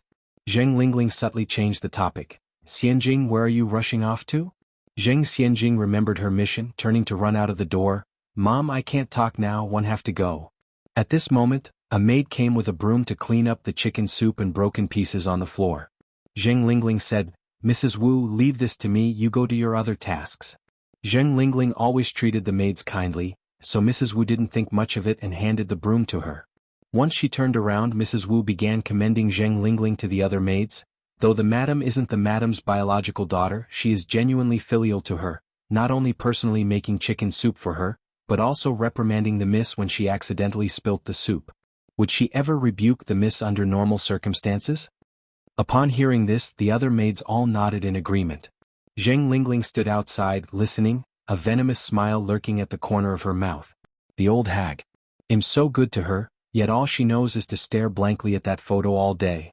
If that's the case, you can't blame me. Chapter 113 Thrash Scum, Eat Hot Pot. When Zheng Xianjing arrived at the Mo family's house, the elderly couple was sitting in the living room sighing and looking downcast. Grandpa Mo, Grandma Mo? Xianjing is here. Seeing Zheng Xianjing, Mrs. Mo managed to squeeze a faint smile from the corner of her mouth. Grandma Mo, this is the chicken soup my mother asked me to bring to you. Please drink it while it's hot. Zheng Xianjing handed the thermal box in her hands to Mrs. Mo, thinking it would be improper to visit the Mo family empty-handed. Zheng Xianjing had packed a portion from the shop. Mrs. Mo exclaimed in surprise. Chicken soup? Did your mom make it herself? Yes. Zheng Xianjing nodded, her face not turning red and her heart not skipping a beat. My mom knew that you and Grandpa Mo must be feeling down, so she sent me to check on you. Mrs. Mo patted Zheng Xianjing's hand gratefully, sighing. Your mom is really thoughtful. Zheng Xianjing lifted the lid of the thermal box and scooped out 2 bowls of chicken soup. Grandpa Mo, Grandma Mo, please try my mother's cooking. Good, good. Mr. Mo Fuhai and Mrs. Mo received the chicken soup, praising Zheng Xianjing for her filial piety. Then Zheng Xianjing comforted them. Grandpa Mo, Grandma Mo, don't feel sad or upset. Zhao Jingrong's calling off the marriage with Uncle Emo is her loss. I believe Uncle Emo will surely find a better girl, 1,000 even 1,000,000 times better than her. I believe one day, Zhao Jingrong will regret her actions from yesterday. Speaking these words, Zheng Xianjing's eyes filled with determination. It was obvious that Zhao Jingrong would regret her actions. However, there was no pill for regret in this world for her to take. Only Zheng Xianjing knew a secret that others didn't, so she was determined to hold on to Emo Qixin. The more Zhao Jingrong looked down on Emo Qixin, the more it highlighted her. Mrs. Emo looked at Zheng Xianjing in surprise. Xianjing, do you truly think so? She did not expect Zheng Xianjing, who was quite young, to be so sensible. While others looked down on Emo Qixin, Zheng Xianjing had such faith in him. Zheng Xianjing nodded, her eyes flickering upstairs, and answered solemnly, "Of course. Grandma Mo, some people have deep potential that just hasn't been tapped yet. One believe that Uncle Mo's future will definitely be limitless. Let Zhao Jingrong regret her decisions in the future." Mrs. Emo was so touched she was almost brought to tears. Mr. Emo Fuhai was also successfully comforted by Zheng Xianjing. As Zheng Xianjing held Mrs. Mo's hand, she cooed, "Grandma Mo, if that Zhao Jingrong regrets it and comes crying and begging to you, you and Grandpa Mo must not pay her any attention." Mrs. Emo was tickled by Zheng Xianjing and began laughing, her previous depressive mood instantly lifted. Good, well, ignore her. Well, make her regret it till the end of time." "Yes." Zheng Xianjing nodded. Just then there were footsteps on the spiral staircase. Zheng Xianjing looked up to see a tall figure descending from upstairs. Fine brows, slightly upturned phoenix eyes, high nose bridge, thin lips. Every feature was just the way Zheng Xianjing liked. Although the men of the Emo family were all handsome and had a pair of standard phoenix eyes, Emo Qixin was undoubtedly the most outstanding among them. He must have heard what she just said, hadn't he?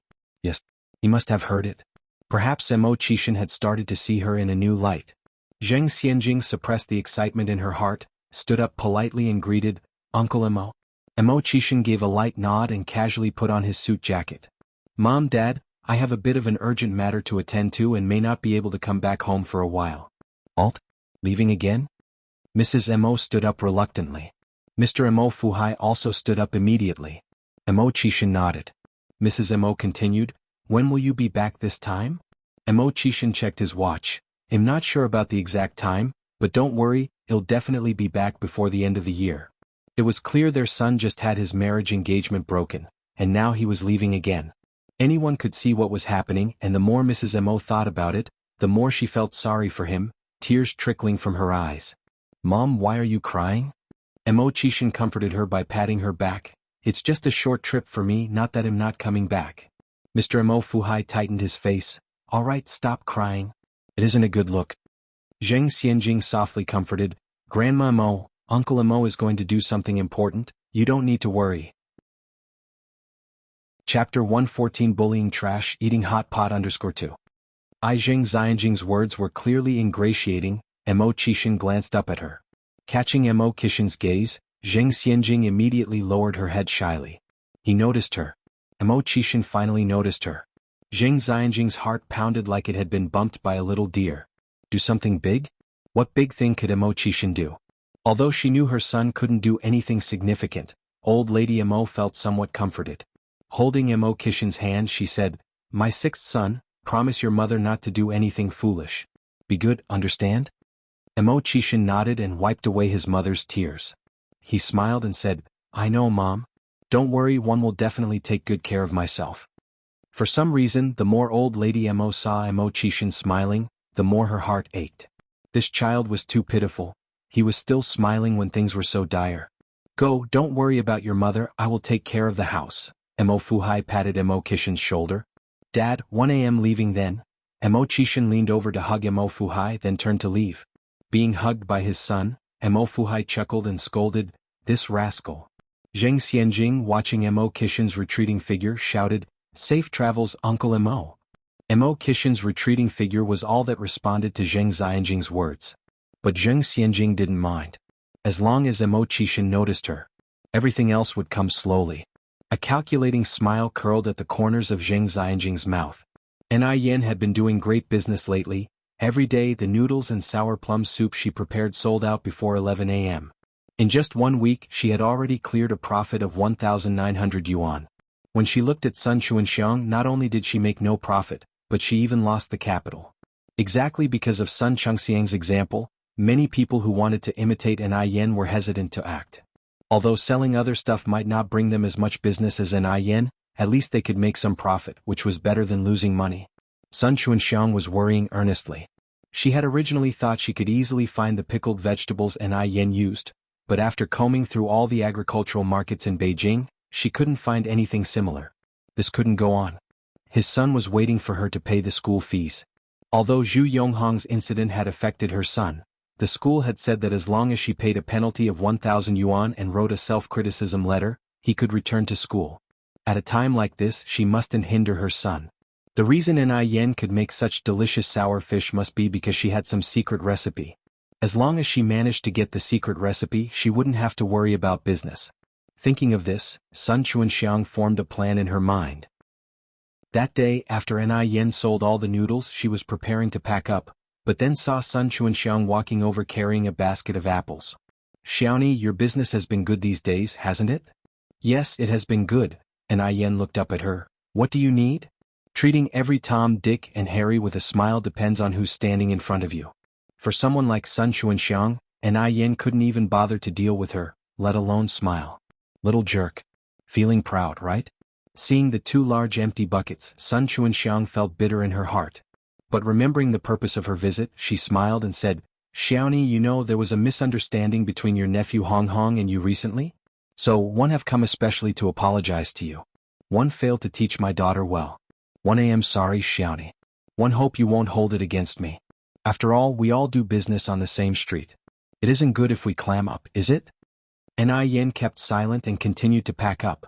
Seeing her not responding, Sun Chuanxiang continued, "Xiaoni, you will laugh if I tell you this, but actually my family is really tough. After Hong Hong went inside jail, one have to take care of everything alone without any help. Now Hong Hong's brother is about to start school, and I can't even pull together the tuition." Halfway through her speech, Sun Chuanxiang started wiping her tears, looking pitiful. "If I weren't really desperate, I wouldn't follow you and learn to make pickled vegetable noodles. One really had no choice. Unfortunately, one am not skilled. The pickled vegetable noodles I make are not as tasty as yours." Chapter 115 Thrash Scum, Eat Hot Pot _3. Sun Chuanxiang helped An Yang to put the small stool on the table, and then said, "Xiaoni, now the only person who can help Auntie is you. Auntie knows that you have a kind heart, you wouldn't let her suffer, right?" An Yang smiled lightly, "I'm incapable of helping you out, please leave." "No, you can help me," Sun Chuanxiang said confidently. "You definitely can. What do you need help with?" An Yang raised an eyebrow. She was curious to see how shameless a person could be. Sun Chuanxiang continued, "Xiaoni, do you think you could lend Auntie 3,000 yuan? No matter how clever An Yang was, she was still just a teenage girl. After all, old foxes are always cunning. A basket of apples for 3,000 yuan? Not a bad deal. 3,000 yuan. Only Sun Chuanxiang could have the audacity to ask. An Yang replied indifferently, "I don't have money." "You've got the wrong person." "No money?" Sun Chuanxiang got furious. "How could you possibly be broke? An Yang sells at least 700 noodles every day at 3 cents each, amounting to 210 yuan. Adding the profit from the sour plum soup, she makes over 300 yuan a day. 3,000 yuan, she could earn it back in less than 10 days. Yet now she claims to be without money. Does An Yang think she's a fool and easy to cheat?" An Yang chuckled. "To be honest, even if I did have the money, why would I lend it to you?" Sun Chuanxiang was taken aback and then said, "Xiaoni, please help Auntie out. We all fall on hard times, don't we? You have so much money, a small loan wouldn't affect you. Besides, you're a girl, you'll get married someday, what do you need all this money for? Besides, it's not like I won't pay you back. There's no need for you to be so stingy." In her past life, An Yang had met countless people, but never had she met someone as shameless as Sun Chuanxiang. Not only did she try to steal her business and frame her, she now shamelessly asks for a favor. How laughable. No wonder Zhu Yonghong could do such horrible things. The problem was with the parents. An Yang burst into laughter at Sun Chuanxiang. "True, I am indeed that stingy. What a sneaky little brat. She deserves to die." Sun Chuanxiang wished she could strangle An Yang right there and then. If it weren't for this sneaky brat, would their family have all these problems? Sun Chuanxiang suppressed her anger and continued, Xiaoni, it's fine if you don't lend me 3,000 yuan, can you lend me 1,000 then? You know that Auntie can't make sour fish as well as you do or do as well in her business. We can barely make ends meet. Otherwise Auntie wouldn't have to ask for a loan. In fact, Sun Chuanxiang didn't intend to ask An Yang for 3,000 yuan to begin with. 3,000 was merely a buffer, a starting point for negotiations. After all, 1,000 was 2/3 less than 3,000. There's no reason for An Yang to refuse to lend her it. Sun Chuanxiang was determined to get the 1,000 yuan today. An Yang had to lend her the money whether she wanted to or not. An Yang raised an eyebrow and asked with a smile, "Do you think you're more privileged than others?" Huh? Sun Chuanxiang was taken aback. "No. Then why should I lend you money?"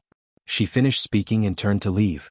Sun Chuanxiang grabbed the corner of An Yang's clothes, forcing herself to shed some tears and pleading pitifully, "Xiaoni, you can't just leave me to suffer.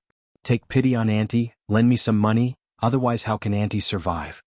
An Yang smiled slightly and looked down at Sun Chuanxiang. "Funny enough, I do like to watch others suffer."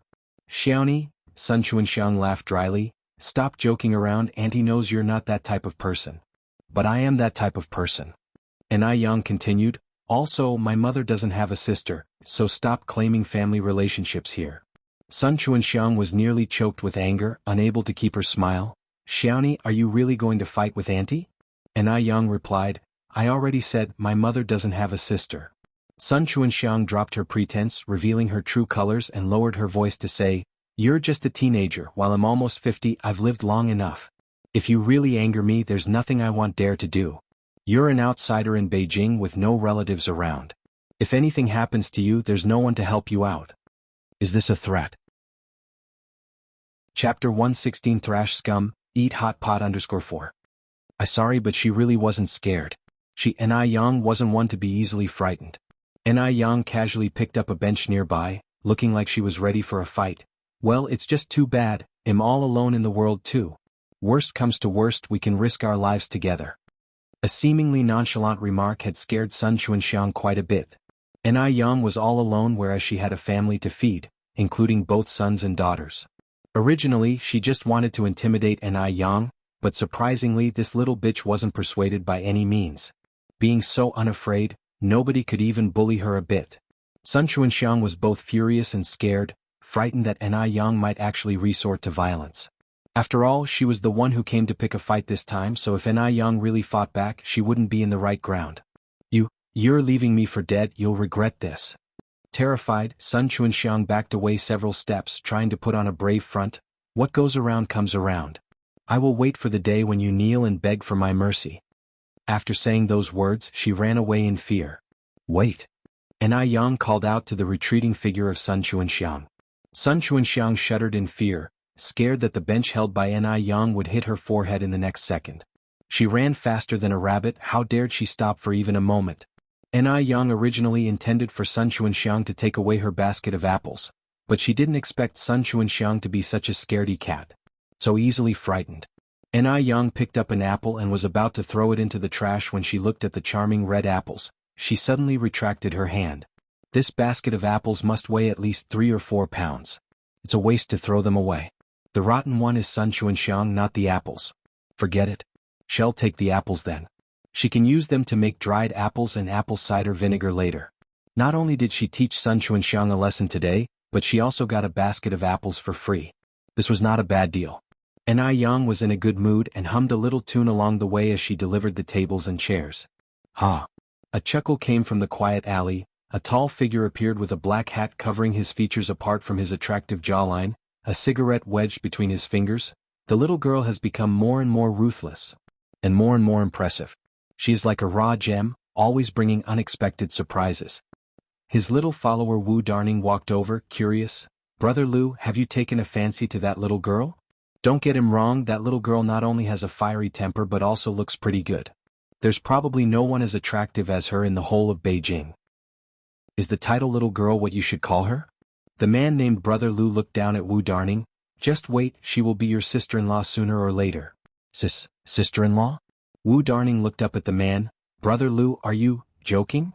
Over the years, countless young girls had chased after Brother Lu, but he wouldn't even take a look at them. Is he now head over heels for someone? While I'm not around, remember to have someone look after your future sister-in-law. After thinking for a moment, the man chuckled. But then again, I don't think anyone can bully her. Wu Darning's mouth dropped open. It took him a while to react and he quickly set off to catch up with the man. After Sun Chuanxiang went back, the more she thought about it, the more aggrieved she felt. What? Why did she waste a basket of apples and still end up getting frustrated? No way. She had to get her revenge. She couldn't believe that she, a woman in her 50s, was inferior to a teenage girl. Sister Chuanxiang. Just then, a familiar voice sounded in front of her stall. Sun Chuanxiang looked up and smiled. Xiaolu? The one who came was not someone else but Lu Wan. Lu Wan used to work with Sun Chuanxiang in the same workshop.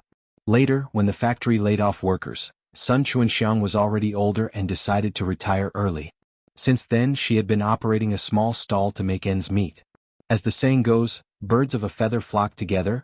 Lu Wan and Sun Chuanxiang got along very well due to their similar characters. Sister Chuanxiang, how's business been these past few days? Don't even mention it, Sun Chuanxiang retorted unhappily. A little bitch came by recently and stole all of my business. Lu Wan's interest was piqued. She used to be envious when Sun Chuanxiang was making money by selling buns a few years ago. She even considered quitting her job in the factory to sell buns together. After hearing that someone stole Sun Chengxiang's business, how could Lu Wan not be excited? Chapter 117 Thrash Scum, Eat Hot Pot _5. What's going on? Tell me quickly. Lu Wan suppressed her excitement and sat down on a stool. Just a few months ago, a little temptress with the surname Ni moved to our street. Using her good looks to her advantage, she snatched a lot of my business away.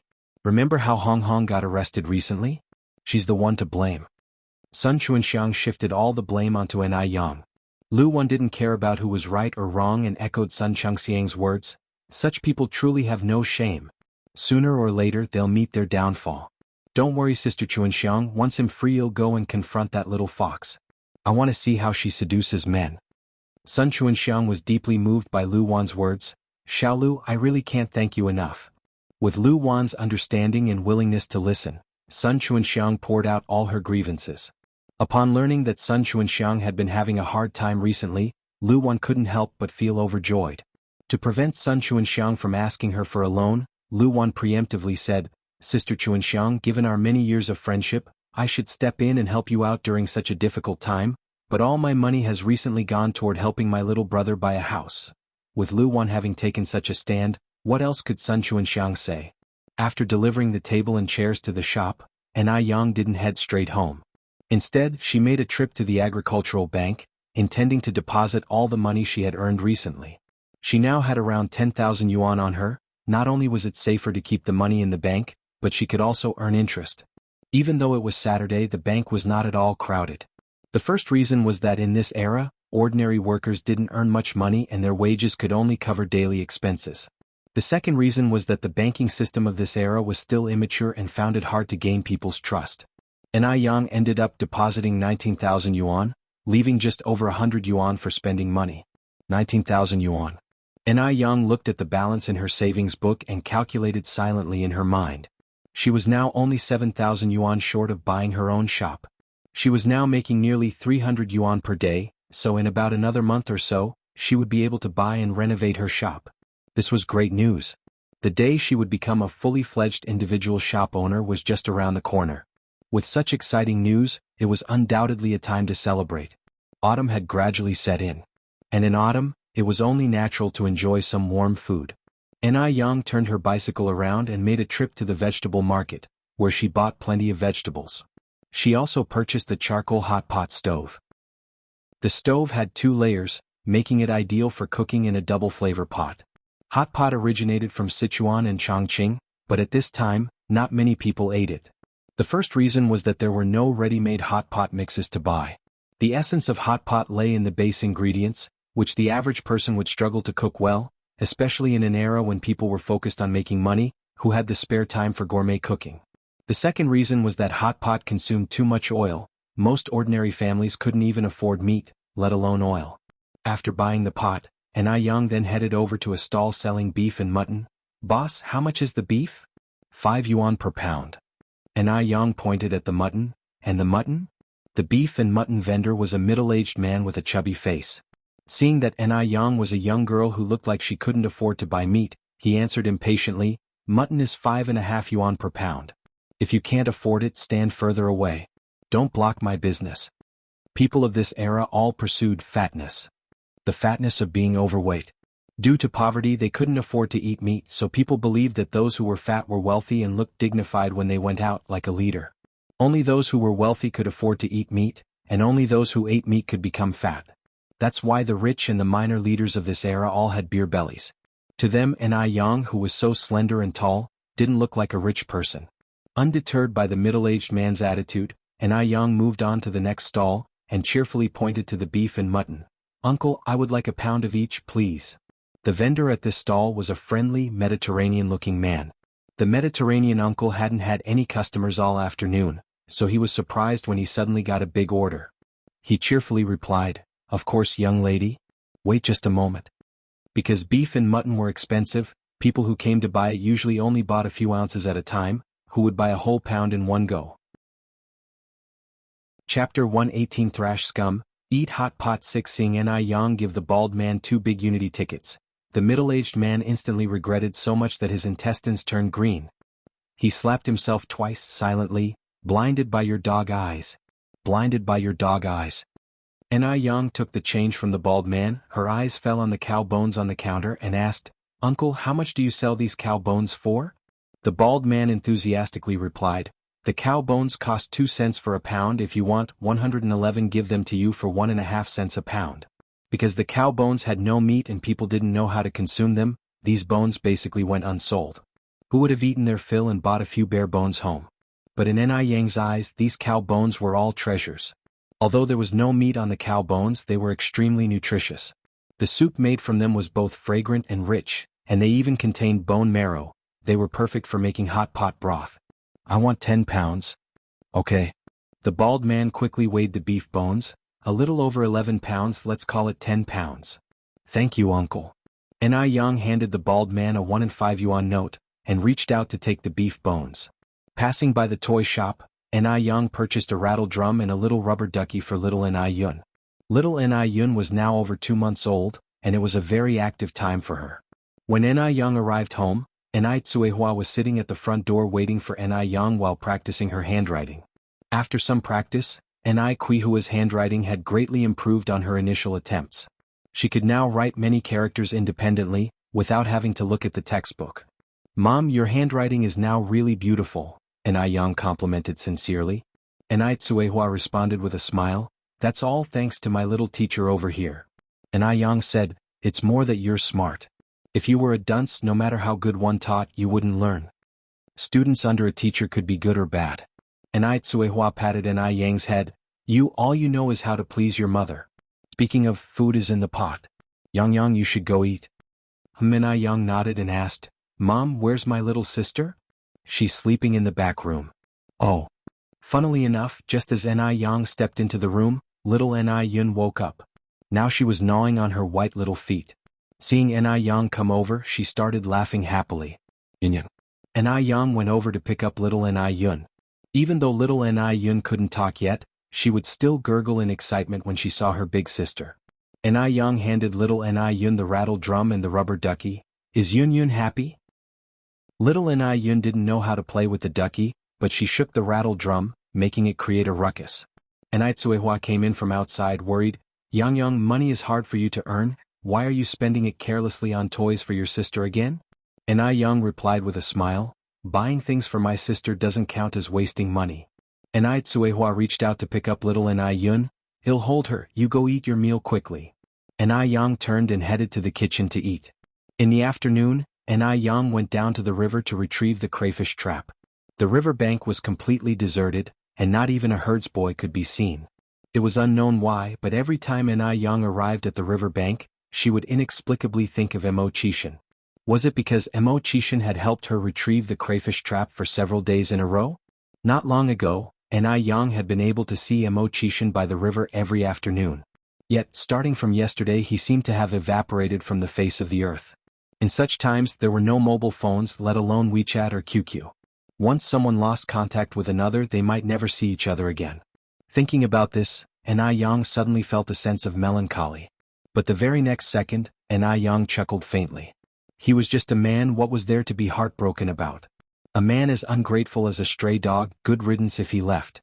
After returning home, Ai Yang prepared the fish she had gotten and started preparing dinner for the night. The first thing she did was to parboil the beef bones before scooping out the floating scum and starting over to make the soup. Add to it some green onions, ginger, garlic, star anise and cinnamon bark. After bringing it to a rolling boil, turn down the heat and let it simmer for a few minutes, gradually letting the fragrance spread. It somewhat resembled the flavor of the Lanzhou hand-pulled noodles from her past life. However, it was much more fragrant than that of the Lanzhou noodles. While the beef bone soup was simmering on the stove, Ai Yang started preparing the hot pot base. Ai Yang had worked in the catering industry in her previous life, so she knew how to make the sauce base more flavorful and which ingredients paired well with it. In no time the aroma filled the entire courtyard. The smell was mouth-watering. While Ai Yang was preparing the spices, Ai Tsuehua was washing vegetables on the side. Ai Yang bought a lot of vegetables. There was duck's blood, tripe, kelp, beef and lamb, bean sprouts, enoki mushrooms and so on. Of course, no hot pot would be complete without fish balls and shrimp paste. However, pre-made shrimp paste wasn't available at this time, so Ai Yang planned to make it herself and see if she could succeed. The fish and shrimp were just caught from the fish trap today, so there was no cost involved.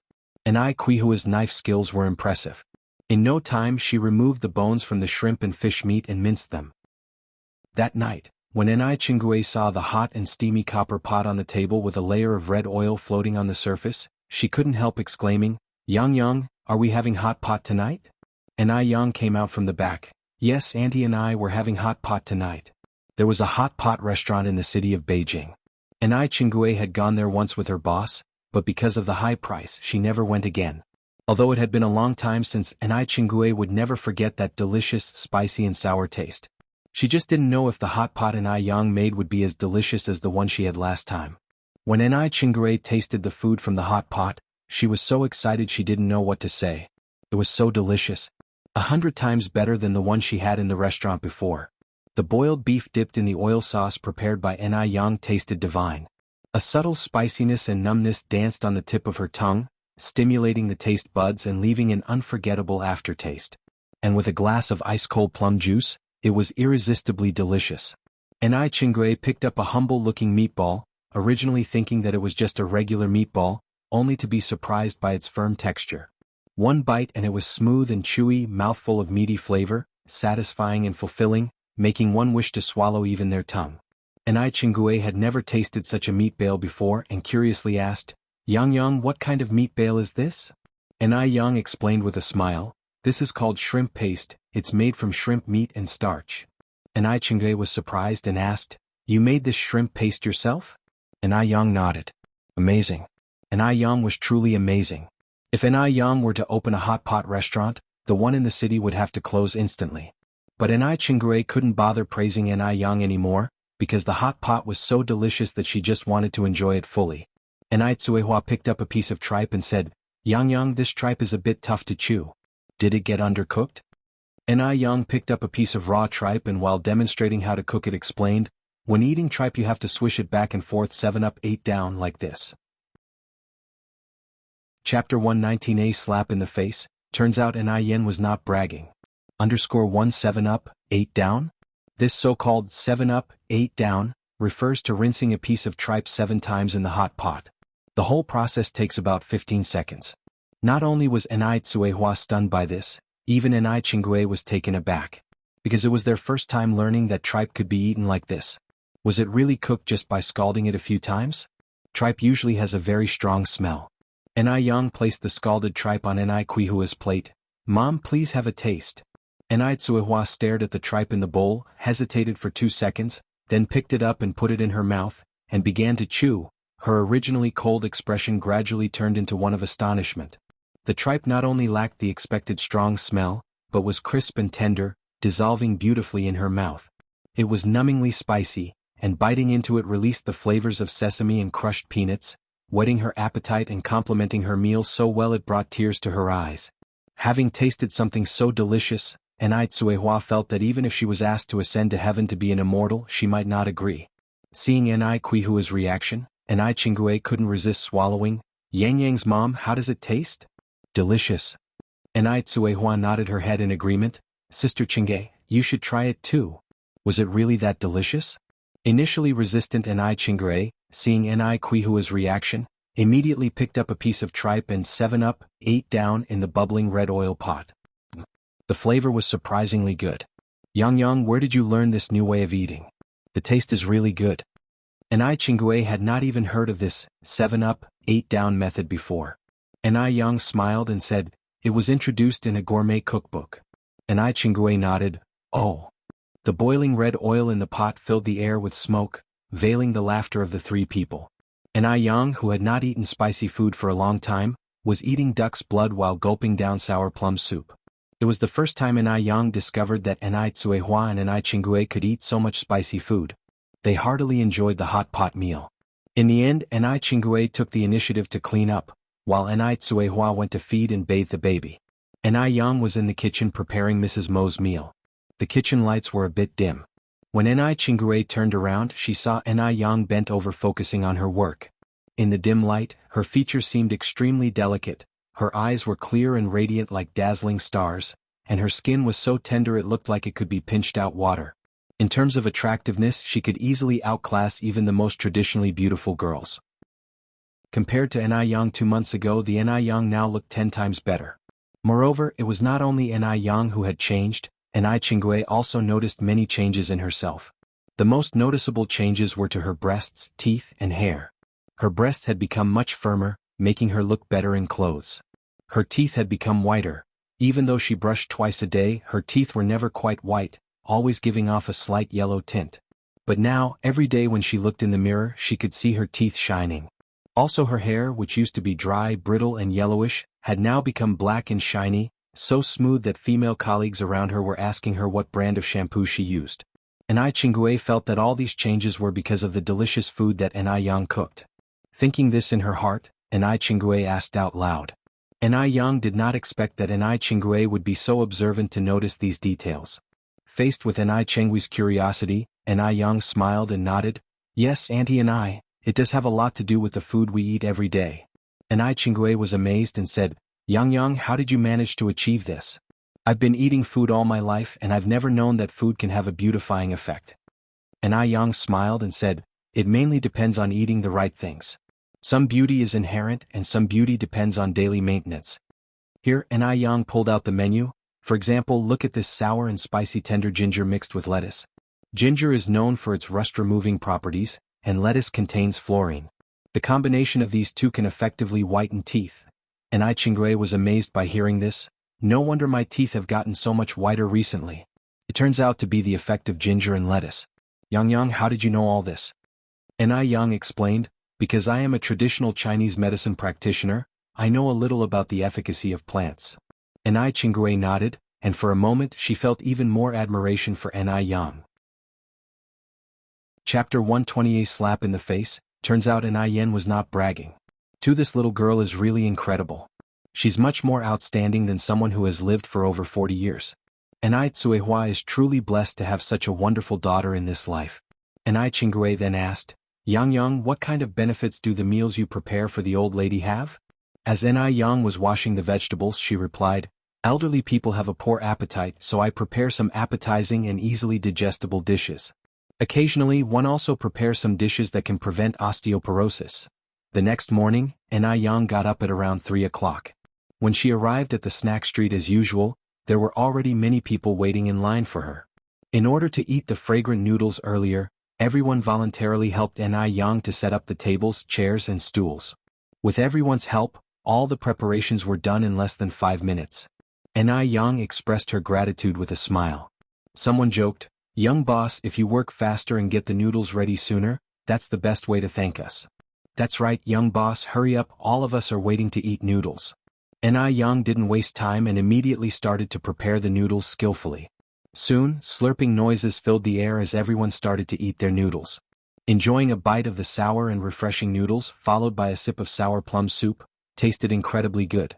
A lot of people were marveling at how the noodles could be so delicious while they were eating. Li Gongqing came a bit late that morning, and it was almost his turn when the noodles were about to sell out. As per usual, Ni Yang cooked 2 bowls of noodles for him. After finishing his meal, Li Gongqing walked over to Anai Yang and handed her a beautifully wrapped box and a red envelope. Xiaoni, this is for you. Anai Yang didn't reach out to take it and looked at him in surprise. Li Gongqing explained, this is from our old lady, she really enjoys the meals you prepare. Anai Yang tactfully refused, you've already paid for the meals, I can't accept this. Even though Anai Yang liked money, she was not greedy. It's okay. Li Gongqing said with a smile, the old lady really likes you and ever since she started eating your food, her health has significantly improved. This is what you deserve. When the old lady asked me to give you this, she repeatedly reminded me that you must accept it. Besides, the old lady always likes to give us tips, so just accept it without feeling any pressure. Everything Li Gongqing said was true, and since the old lady asked him to bring these things, she didn't plan to take them back. Moreover, these things mean nothing to the wealthy Mo family. After saying all that, Li Gongqing was left with no other arguments. Anai Yang had no choice but to accept it. Then please thank the old lady for me when you go back, Mr. Li. Scratching his head, Li Gongqing said with a smile, our old lady always says she should thank you. After all, Anai Yang gave Mrs. Mo a healthier body. Money has a price, but health is priceless. Along with the sour plum soup, Anai Yang earned over 310 yuan today. When she got home, Anai Yang opened the gift box and red envelope for Mrs. Mo while eating. There were 18 unity notes in the red envelope, which amounted to 180 yuan. The gift in the box gave Anai Yang quite a shock. Inside the red velvet box was a flat, patterned pure gold bracelet. It had a significant weight in her hand, at least 30 or 40 grams. At this time, gold was priced at 4.5 yuan per gram. At the current exchange rate of the RMB, this bracelet was worth more than 1,500 yuan. It must be said, the old woman is extremely generous. Giving a gift worth more than 1,000 yuan without a second thought really showed the Mo family's substantial wealth. Just then Anai Tsuehua came out from her room. When she saw the gold bracelet in Anai Yang's hand, she was startled. Yang, is this gold bracelet real or fake? At that time, a worker could only buy 1 gram of gold with a month's salary, so gold was a particularly precious commodity. Anai Yang recounted the whole story to Anai Tsuehua. Anai Tsuehua sighed. She couldn't imagine how wealthy the Mo family must be to give away a gold bracelet so casually. Yang, since the old lady values you so much, you must be even more responsible in the future. Don't let down the old lady's trust and affection for you, Anai Tsuehua instructed. Anai Yang nodded, yes mom, don't worry, I will. Chapter 077. A slap in the face. Turns out Anai Yan was not bragging. This little girl is really incredible. She's much more outstanding than someone who has lived for over 40 years. Anai Tsuehua is truly blessed to have such a wonderful daughter in this life. Anai Qingui then asked, Yang, what kind of benefits do the meals you prepare for the old lady have? As Anai Yang was washing the vegetables, she replied, elderly people have a poor appetite, so I prepare some appetizing and easily digestible dishes. Occasionally, one also prepares some dishes that can prevent osteoporosis. The next morning, Anai Yang got up at around 3 o'clock. When she arrived at the snack street as usual, there were already many people waiting in line for her. In order to eat the fragrant noodles earlier, everyone voluntarily helped Anai Yang to set up the tables, chairs and stools. With everyone's help, all the preparations were done in less than 5 minutes. Anai Yang expressed her gratitude with a smile. Someone joked, young boss, if you work faster and get the noodles ready sooner, that's the best way to thank us. That's right, young boss, hurry up, all of us are waiting to eat noodles. Anai Yang didn't waste time and immediately started to prepare the noodles skillfully. Soon, slurping noises filled the air as everyone started to eat their noodles. Enjoying a bite of the sour and refreshing noodles, followed by a sip of sour plum soup, tasted incredibly good. A lot of people were marveling at how the noodles could be so delicious while they were eating. Li Gongqing came a bit late that morning, and it was almost his turn when the noodles were about to sell out. As per usual, Anai Yang cooked 2 bowls of noodles for him.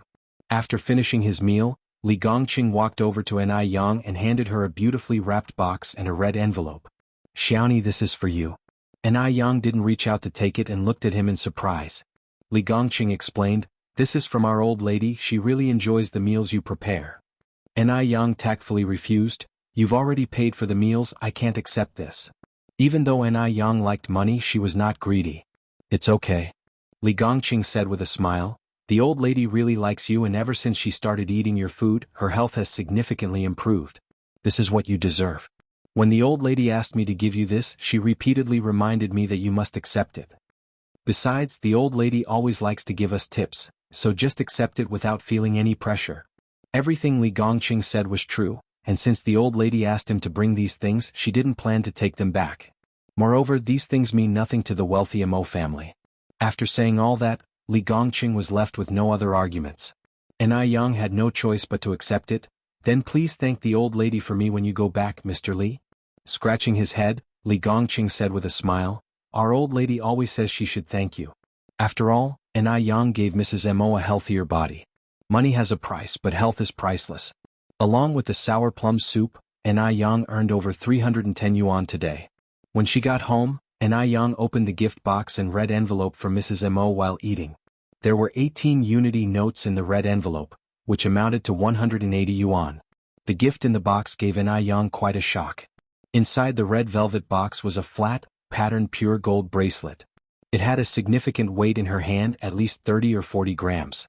At this time, gold was priced at 4.5 yuan per gram. At the current exchange rate of the RMB, this bracelet was worth more than 1,500 yuan. It must be said the old woman is extremely generous. Giving a gift worth more than 1,000 yuan without a second thought really showed the Mo family's substantial wealth. Just then Enai Tsuehua came out from her room. When she saw the gold bracelet in Enai Yang's hand, she was startled. Yang, is this gold bracelet real or fake? At that time, a worker could only buy 1 gram of gold with a month's salary, so gold was a particularly precious commodity.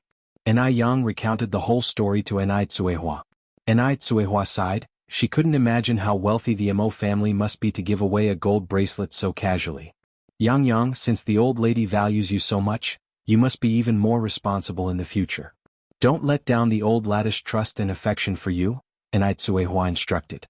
Enai Yang nodded, yes mom, don't worry, I will. Chapter 121. A slap in the face. Turns out Enai Yen was not bragging. 3. With that, Enai Yang handed the bracelet to Enai Tsuehua. Mom, this bracelet is for you. 1. Don't want it. Enai Tsuehua refused. You should keep what the old lady gave you. Enai Yang smiled. What does it look like for a young girl like me to wear this? Besides, 1 don't like wearing things on my hand. Enai Tsuehua continued to refuse. A woman my age wearing a bracelet would invite ridicule. A bracelet like this should be worn by young girls like you. Enai Yang pushed the bracelet into Enai Tsuehua's hand. Mom, just take it. Seeing Enai Yang insisting, Enai Tsuehua had no choice but to take it. Then 1 will keep it for you. When you get married, I will give it back to you as part of your dowry. Enai Yang chuckled. Mom, just wear it yourself. Enai Tsuehua, not one for showiness, denied. I won't wear it, I'm keeping it for you. Enai Yang continued. Anyway, I have already given the bracelet to you. You can do anything you want with it. Enai Tsuehua turned back to her room and hid the bracelet in a concealed spot. In the blink of an eye, nearly a month had passed. Enai Yang's business had been surprisingly good during this time, with a queue of customers waiting for noodles every morning. This provoked such jealousy in Sun Chuanxiang that she wished for Enai Yang to drop dead on the spot. Luckily, curses and voodoo dolls were useless. Otherwise, Enai Yang might have died hundreds of times. Interestingly enough, Qian Jinfeng woke up late because of a cold and didn't prepare breakfast, so she decided to go to the snack street to buy something to eat. From afar she saw a long queue at one of the stalls. Is this a new breakfast stall? How much money would the boss make from so many customers? As Qian Jinfeng approached through the smoke, she saw a profoundly familiar face. Is this Enai Yang? Yes, those stools, that table, that big bucket, that bicycle, they all certainly belong to Enai Yang. Once she was sure she wasn't mistaken, Qian Jinfeng rubbed her eyes and refocused on Enai Yang. Was Enai Yang? Indeed, it was Enai Yang. My goodness. Turns out Enai Yang hadn't been bluffing. Her business was indeed booming. Isn't that horrifying? Qian Jinfeng counted and found almost 100 people waiting in line. And not only was Enai Yang selling noodles, but she was also selling drinks. How much money must she be making? Qian Jinfeng instantly became envious. She forced a smile and walked over to a middle-aged woman who was sitting by the roadside eating noodles. Big sister, how much did you pay for this bowl of noodles?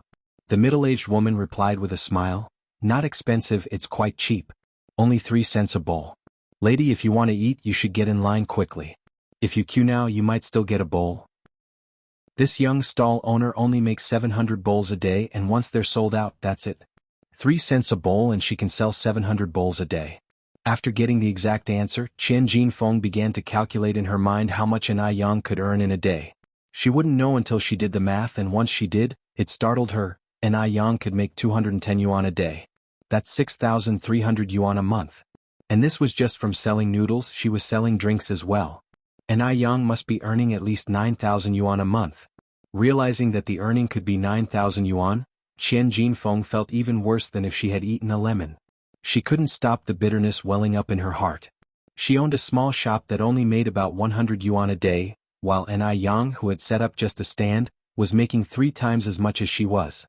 How frightening was that? Vigorously subduing her astonishment, Qian Jinfeng didn't even bother buying breakfast.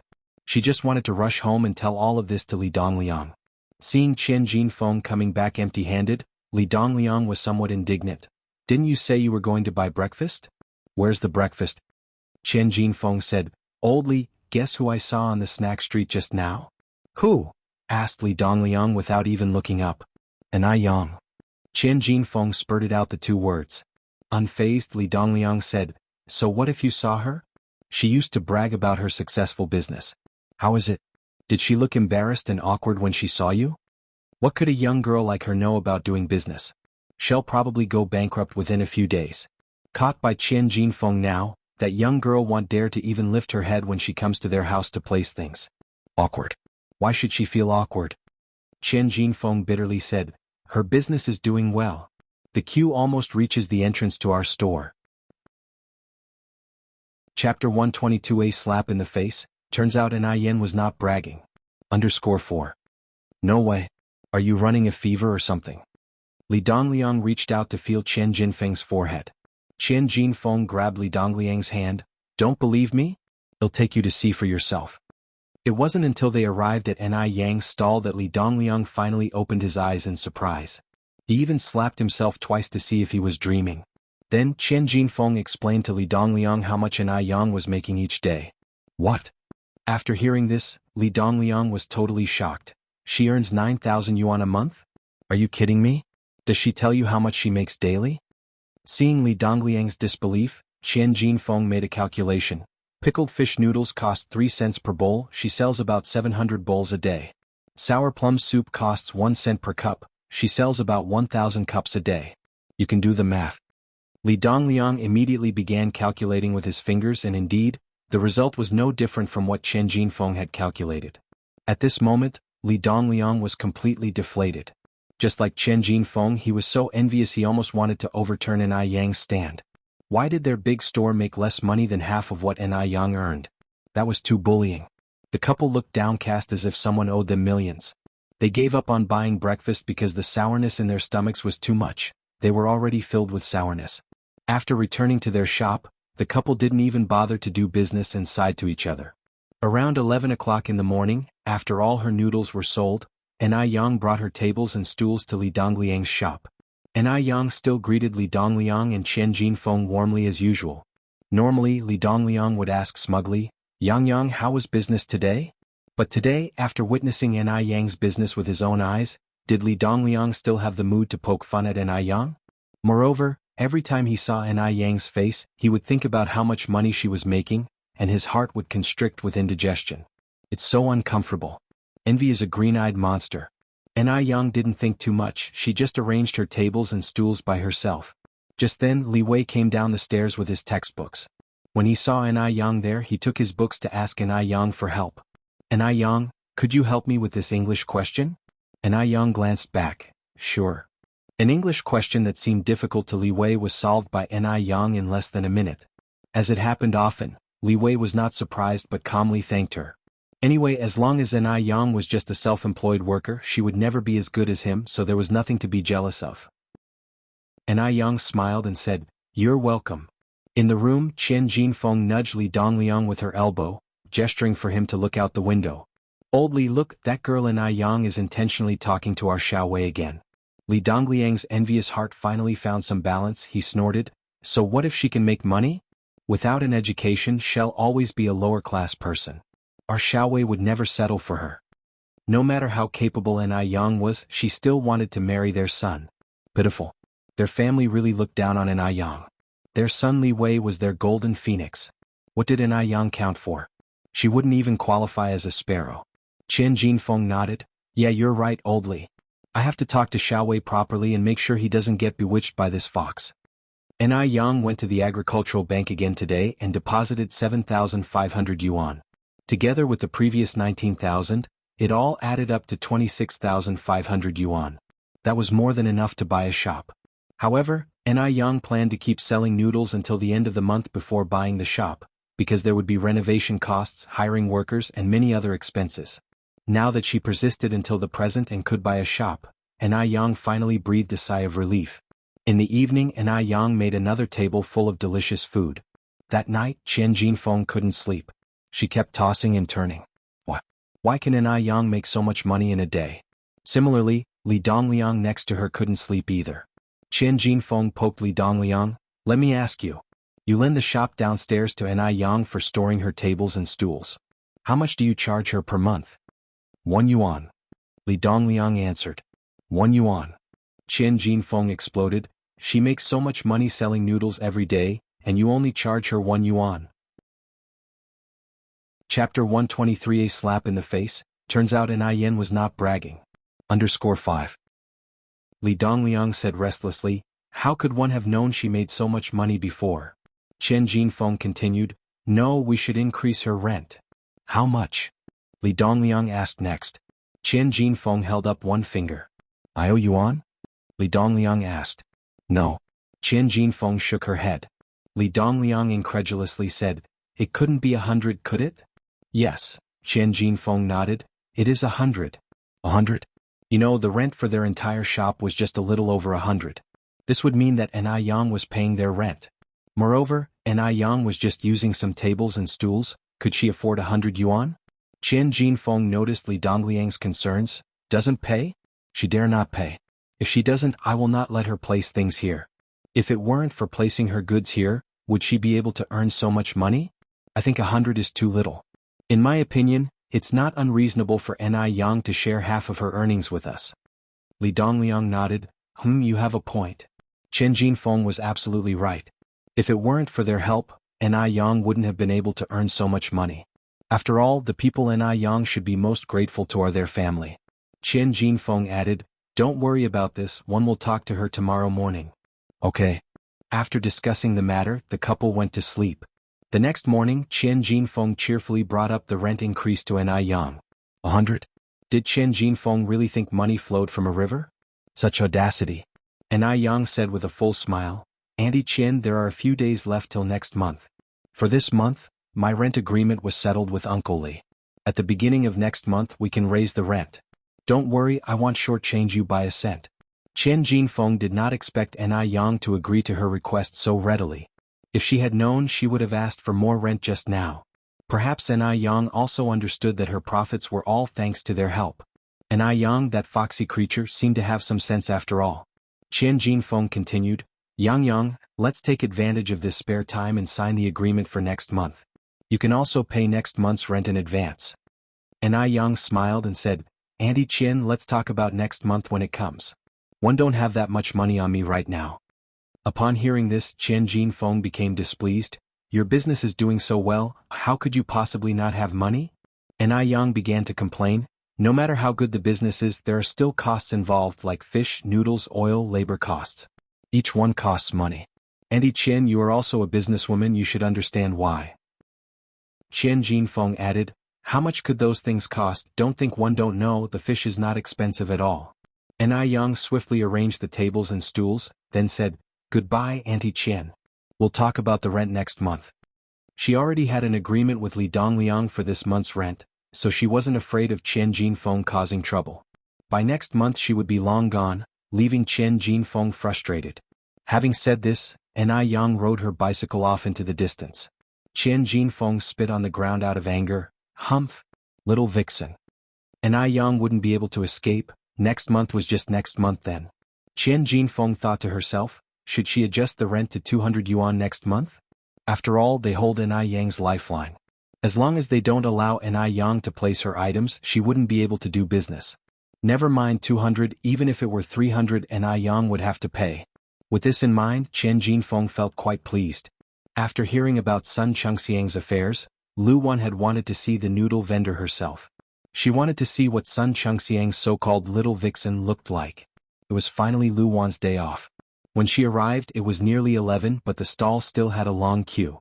At this moment, a clear, unmatched female voice sounded through the air. There are only 10 portions of noodle soup left, and the sour plum soup has sold out. There is no need to queue any longer. Come and get a small card from me. Tomorrow morning you can come and get a bowl of noodles for 5 cents cheaper. This voice, why did it sound so familiar? Lu Wan frowned slightly. She strode a few steps forward. Upon seeing the vendor, she was stunned. The person selling the noodles was no one else but Ni Yang. Chapter 124. A slap in the face. Turns out Ni Yang was not bragging. _6. Could this really be Ni Yang, the rustic bumpkin? Why would she be selling noodles here? Lu Wan felt her worldview slowly crumbling. How much did Sun Chengxiang say this bumpkin could earn in a day again? Was it 300? 300. That's 300.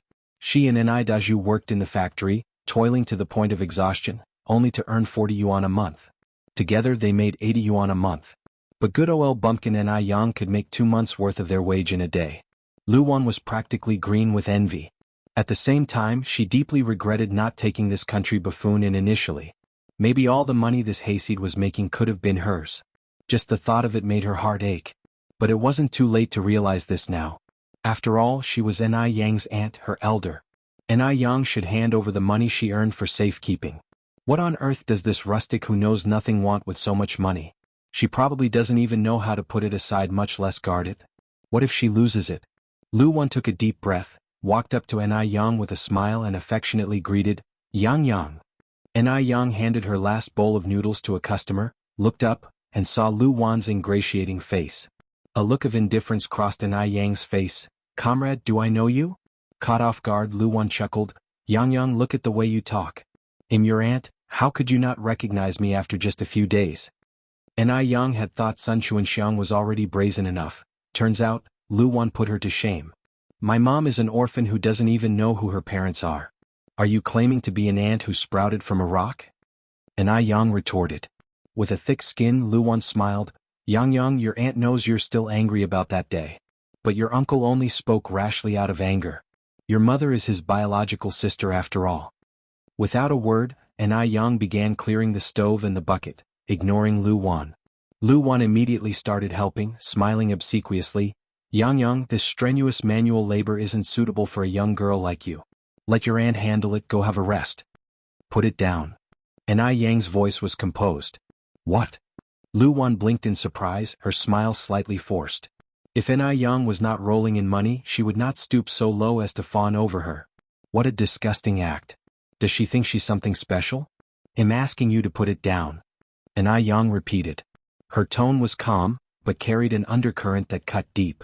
The hand Lu Wan was using to hold the large iron spoon trembled involuntarily. Why Yang Yang, why you don't need to be polite with your aunt? I'm not tired. Ni Yang continued.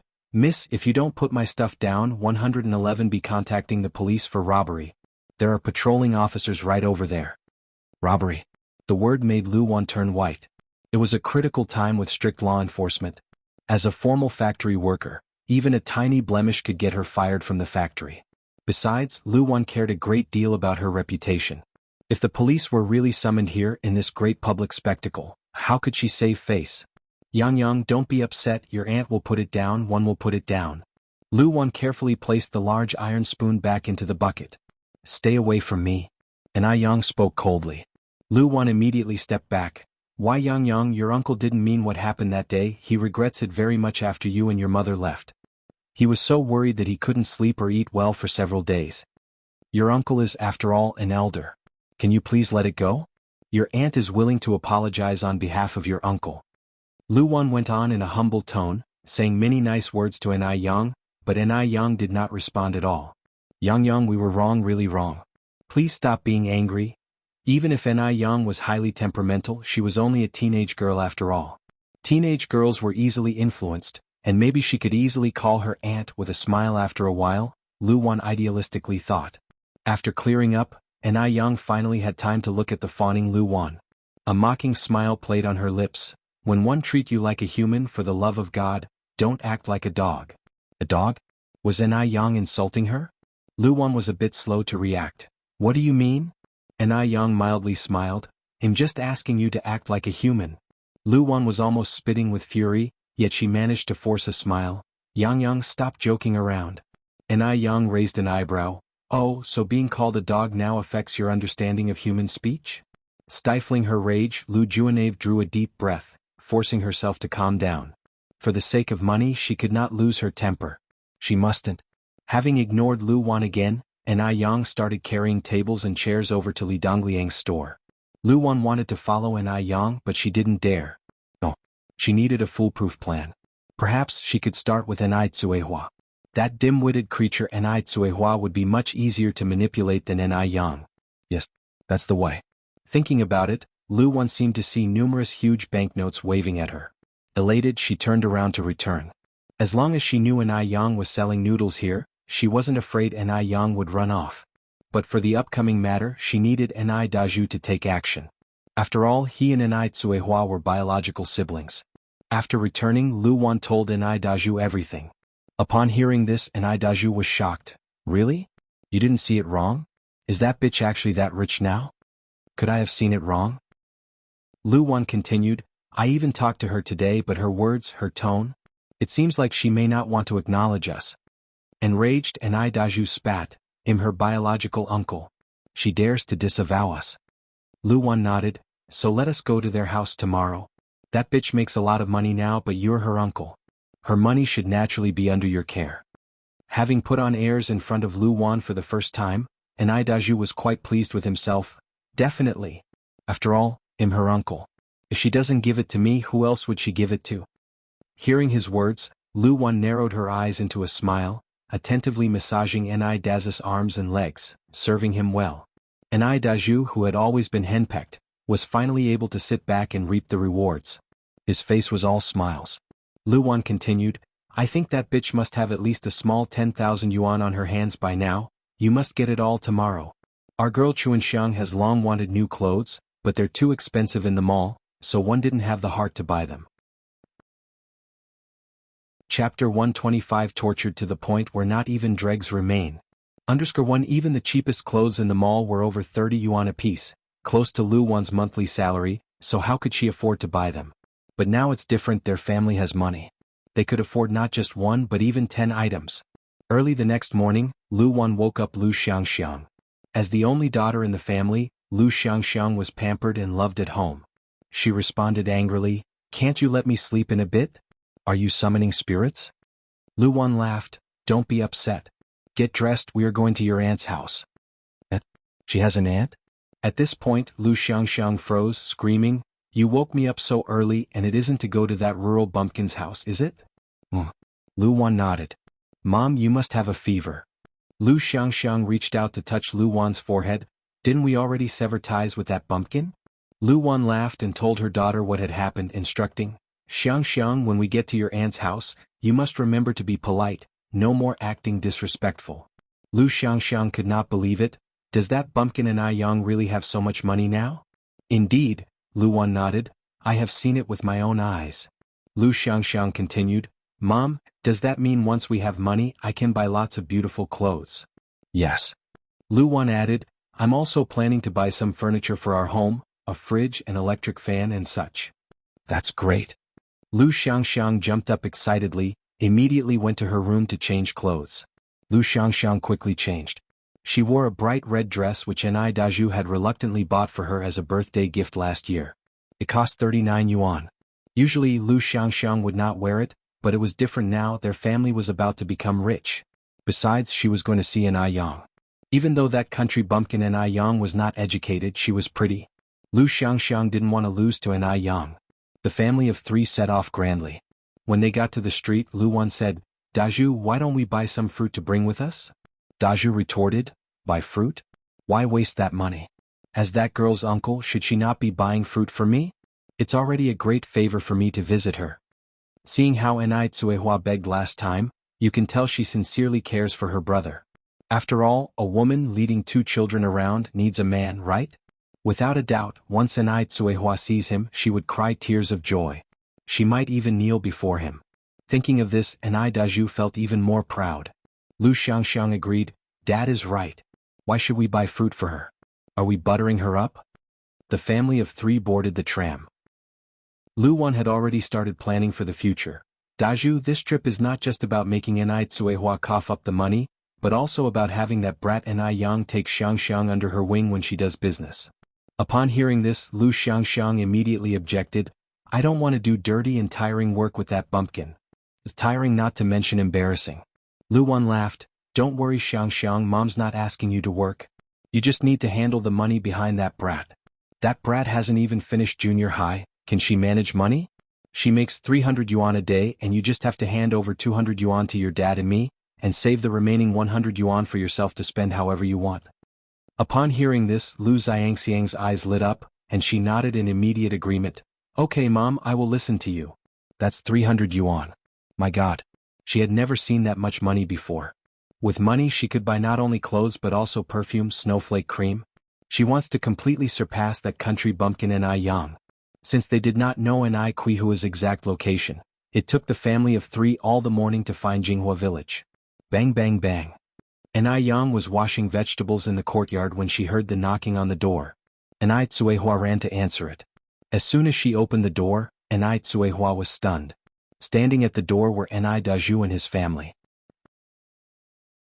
Chapter 126, Abuse to the point where there is nothing left. _2. Tsuehua. Auntie. Lu Wan and Lu Xiangxiang greeted with smiles all over their faces. Lu Wan looked at Anai Tsuehua, jealousy oozing from the depth of her eyes. Where was the pitiful figure Anai Tsuehua posed 3 months ago? She was dressed in the latest batwing blouse from the mall, flared trousers made of good quality fabric, and the most fashionable leather high-heeled shoes. Just her outfit alone would cost at least 100 yuan. That's her 3 months' salary. How could a country bumpkin dress like this? Isn't that just wasting money? Lu Wan was extremely upset. If Lu Wan were to see Anai Kuihua's golden bracelet, she would probably die of jealousy on the spot. Anai Daju looked at Anai Tsuehua and reprimanded unhappily, standing at the door like a post. Can't you see your brother is here? Could it be that Anai Tsuehua was so overjoyed that her brother showed up and became foolish? Anai Tsuehua glanced at Anai Daju and his family. Her face didn't show any excitement Daju had expected. She knew Anai Daju was here only because now he had seen that her daughter was capable and could make money. Since the day Anai Daju chased Anai Tsuehua from the family courtyard, she had been clearly aware of their vile faces. This time she won't let them drag Anai Yang down. Anai Tsuehua coldly responded, I'm just an unwanted orphan, where did brother come from? Comrades, you've got the wrong person, haven't you? With that, Anai Tsuehua slammed the door shut, leaving behind Anai Daju and his family dumbfounded. What just happened? How did Anai Tsuehua suddenly become so defiant? Especially Anai Daju, whose face was twisted in anger. This is outrageous. Now Anai Tsuehua even dares to treat her own brother like this. After taking the first assertive action and shutting the door, Anai Tsuehua took a deep breath. She was a little nervous. At this moment, Anai Daju and Lu Wan's angry voices and complaints came from outside the door. Look at such people, now that she's well off she doesn't recognize us poor relatives. Open the door. Anai Tsuehua, open the door for me. How can there be such a heartless person in the world? Hearing the noise, Anai Yang quickly dropped his vegetables and went to Anai Kuihua's side. Mom, what happened? Anai Chingure, who was resting inside, came out too. Anai Tsuehua simply explained the situation. Anai Chingure angrily said, how can there be such shameless people in the world? I'll show them. With that, Anai Chingure picked up the giant broom leaning beside and walked to the courtyard door. Anai Chingure flung the door open and swung the broom around, yelling, how dare you bullies come to my face in broad daylight? Do you think it's easy to bully a widow like me? Don't be fooled by Anai Chengui's courteous appearance. When she gets mad, even 10 of you wouldn't stand a chance against her. Anai Daju and Lu Wan didn't have time to dodge and were hit by the broom several times. This broom, which has swept not only the ground but also the orchard, didn't smell good. The noise was loud and drew a crowd of villagers. Lu Wan was scared. She quickly tried to defuse the situation. Sister, you're mistaken, we're here to see Anai Tsuehua. This is my husband Anai Daju, he's Anai Kuihua's brother. Bah! You have no shame. Anai Chingure spat on the ground and stood with hands on hips. Everyone in Jinghua village knows Tsuehua is an orphan. When did she get a brother? Don't think that just because Tsuehua just moved here, You can bully her because she's an orphan. If you want to bully Quihua's family, you three bastards have to step over my body first. Lu Wan, who prided herself on being more cultured, couldn't out-argue Enai Chingare. She could only loudly say, "Sister, let's be reasonable, my husband really is Enai Quihua's brother. Enai Tsuehua is such an ungrateful person. She enjoys succulent food at home and ignores her brother from birth family. Even a poor relative is a relative." At these words, murmurs started amongst the villagers. If that's the case, then Enai Tsuehua was really heartless. Like the saying goes, don't forget your roots when you prosper. Every family has a few poor relatives, but how could she not recognize them? She couldn't let these people continue this misunderstanding. Enai Tsuehua braced herself and stepped forward. He's not my brother. I've been an unwanted orphan since childhood. He's merely a person who grew up in the same village. Now they see Yang Yang is doing well, they're eager to attach themselves and pretend to be relatives. It's hard to even drive them away. Chapter 127, Abused to the point where there is nothing left. 3. Why does it sound so familiar? Enai Yang raised her eyebrows slightly, then recalled, these were the words from 3 months ago, when they went to Enai Daz's house. Lu Wan used them to humiliate them. It seems that mother has really grown up. Lu Wan also sensed that something was wrong because after all, these words came out of her mouth. Before Enai Yang could react, she was pulled by Enai Tsuehua by the wrist and she loudly shouted, "People say that a nephew resembles his uncle. Can all of you here tell me how does our Yang Yang look like this Enai Daju? Indeed, she does not look like him at all. Yang Yang and her mother are so good looking, this Enai Daju doesn't even come close to half of their beauty. And their daughter, even if she's dressed in dragon robes, she's not fit to be a prince, such a disgrace." Lu Wan was almost infuriated to death, her eyes reddening. She said, "Enai Tsuehua, don't forget your conscience. If you are not the sister of Daju, how can you have the surname Enai? Not only do you have this surname, you even gave your daughter the same surname as our Daju. Now you even can't acknowledge your own brother. How are you qualified to let your daughter bear the same surname as our Daju?" Enai Chingure burst into laughter and shouted, "My mother also has the surname Enai. Does that mean my mother is also your relative? The majority of people in our Jinghua village are surnamed Enai. Does that mean all of us surnamed Enai took the surname of your man? I have seen shameless people, but I have never seen people as shameless as you. Right? Is it possible that all people in the world surnamed Enai follow him to be surnamed Enai? Shameless. So shameless indeed." Listening to the surrounding ridiculing, Enai Daju was so angry that his whole body was trembling. "How dare you, Enai Tsuehua? You just started to prosper and you have already started turning your back on us. Do you even respect your big brother anymore? Enai Tsuehua. It looks like you're asking for it." Enai Daju walked directly to Enai Quihua's side, rolled up his sleeves and was about to hit her. After all, Enai Tsuehua was a woman. How could she stand a chance against the strong and sturdy Enai Daju? Someone is hitting others. Someone is hitting others. Enai Chingui signaled Enai Tsuehua with his eyes, then suddenly sat on the ground and began shouting, "A rogue has come to our Jinghua village to hit people." Enai Tsuehua quickly caught on and followed suit by sitting on the ground, starting to make a fuss. "Help! Someone's killing me." The two of them played off each other, totally dumbfounding Enai Daju. He hasn't started attacking yet, and these two women are already sitting on the ground? What's the meaning of this? Are they playing dirty? They are actually playing dirty. Have they no shame? Do they really think I wouldn't dare to do something? Quickly. Let's go quickly. There's a bad guy bullying Sister Enai Yang. Gooden and Guobao led a group of small companions running this way. "Sister Enai Yang, don't be afraid. We're here to protect you. Charge. Defeat the little devils." Enai Daju was about to make a move, just when a bunch of little bastards swarmed into the yard, armed with weapons in their hands, and started hitting Enai Daz's family indiscriminately. Those with rocks were throwing rocks. Those with sticks were holding sticks. Some even simply went straight to bite them.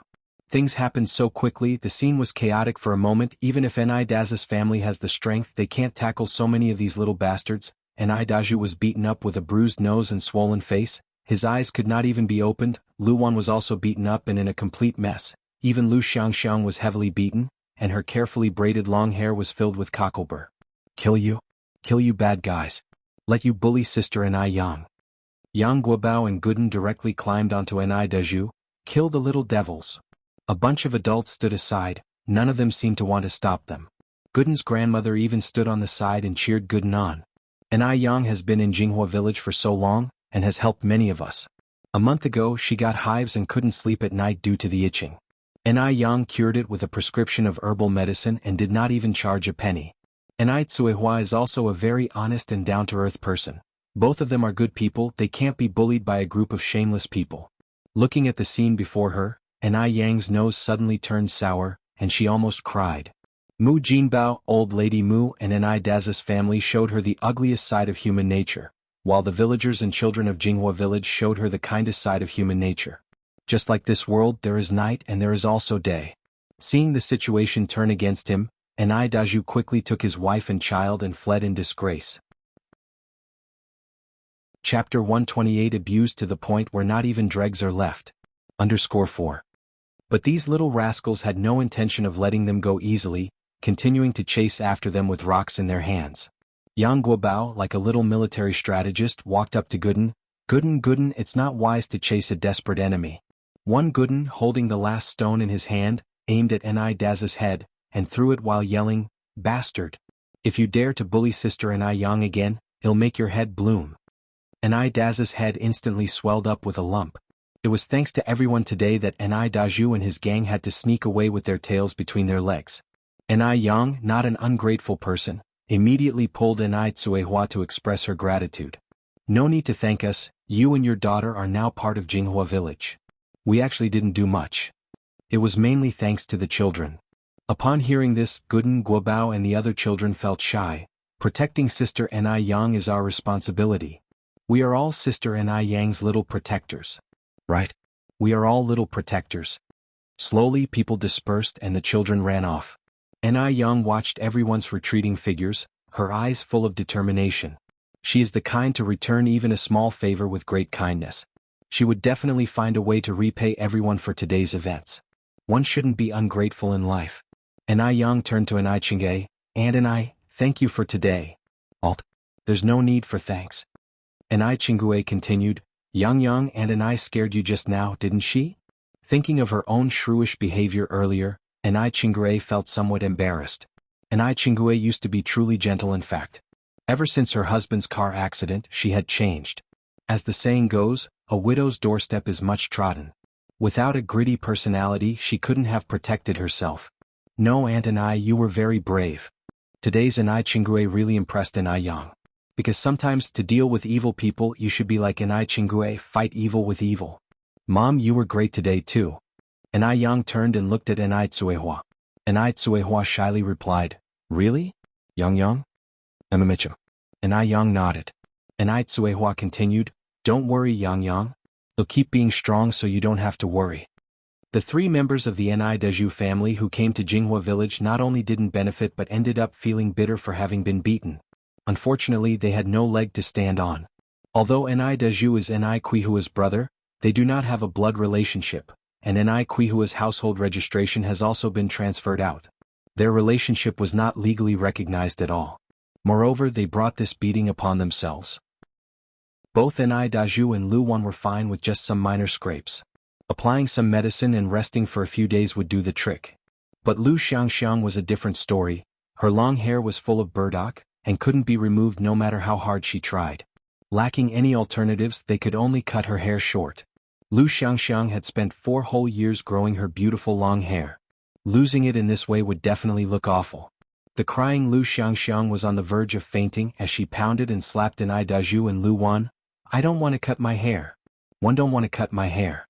It's all your fault. If you hadn't gone to find that country bumpkin, would I be in this state?" Lu Wan, heartbroken, soothed her. "Xiangxiang, don't cry.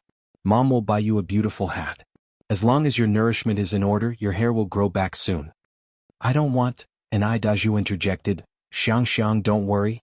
Dad will definitely avenge you." "You dare to speak." Lu Wan slapped Enai Daza's face, angrily berating him. "You're the most useless. You couldn't even beat a few kids. If it weren't for you, would Xiangxiang be like this? Why do I have to suffer such misfortune? To be with you, such a jinx?"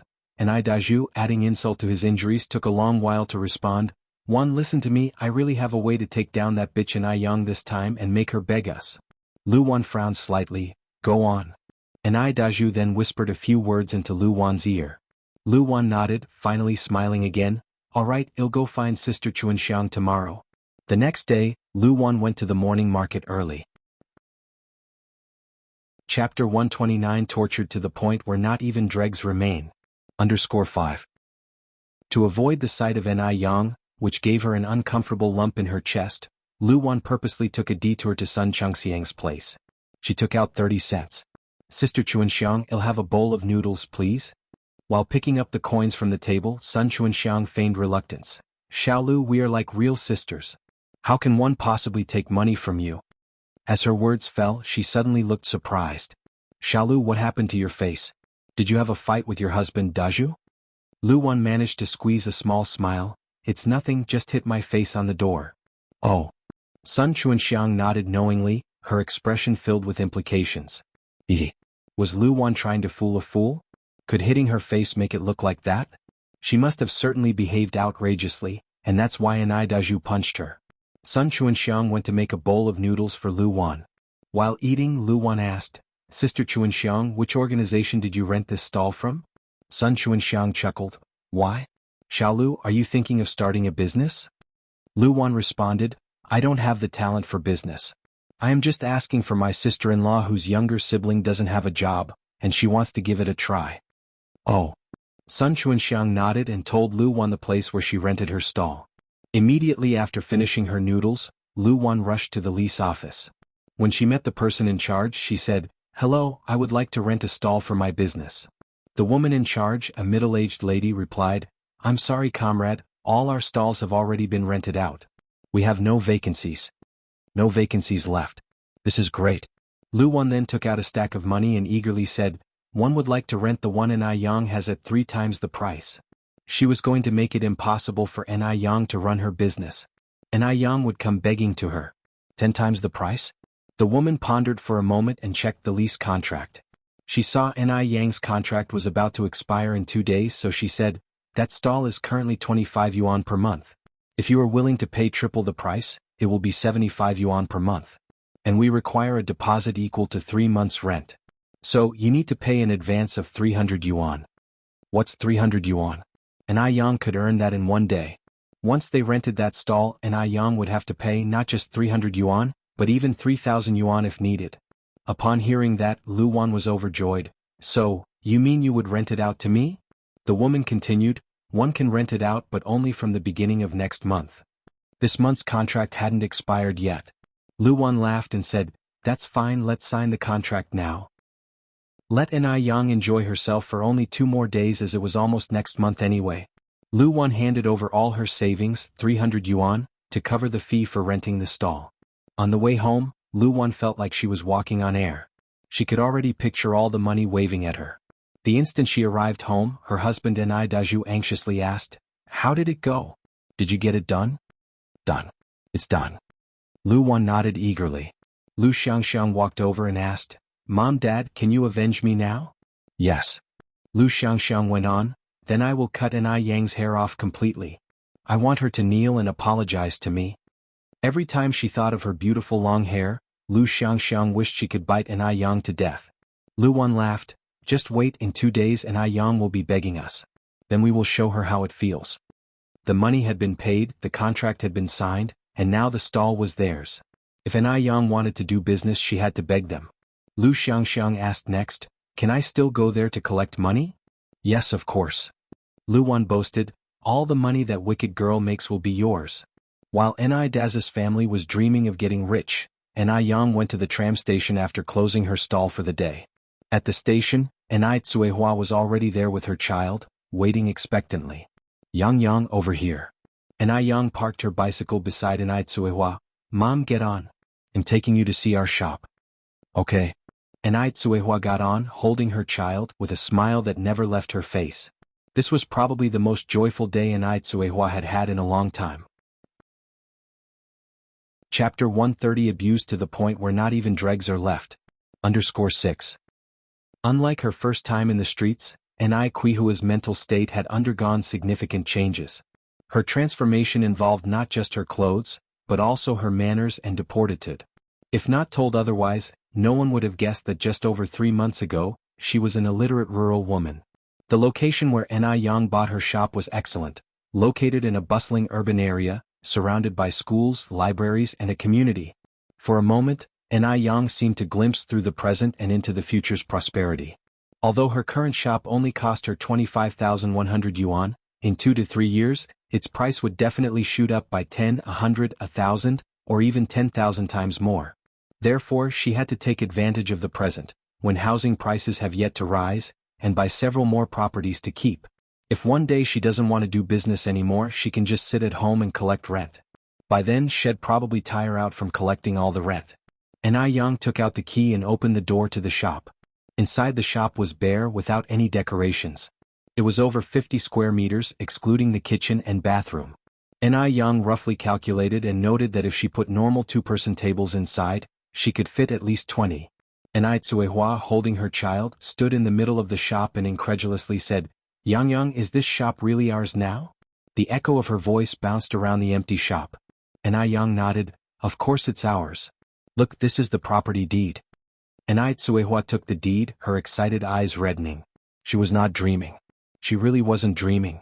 Don't cry, Mom. Anai Yang reached out to wipe the tear stains on Anai Kuihua's face. Our good days are just beginning.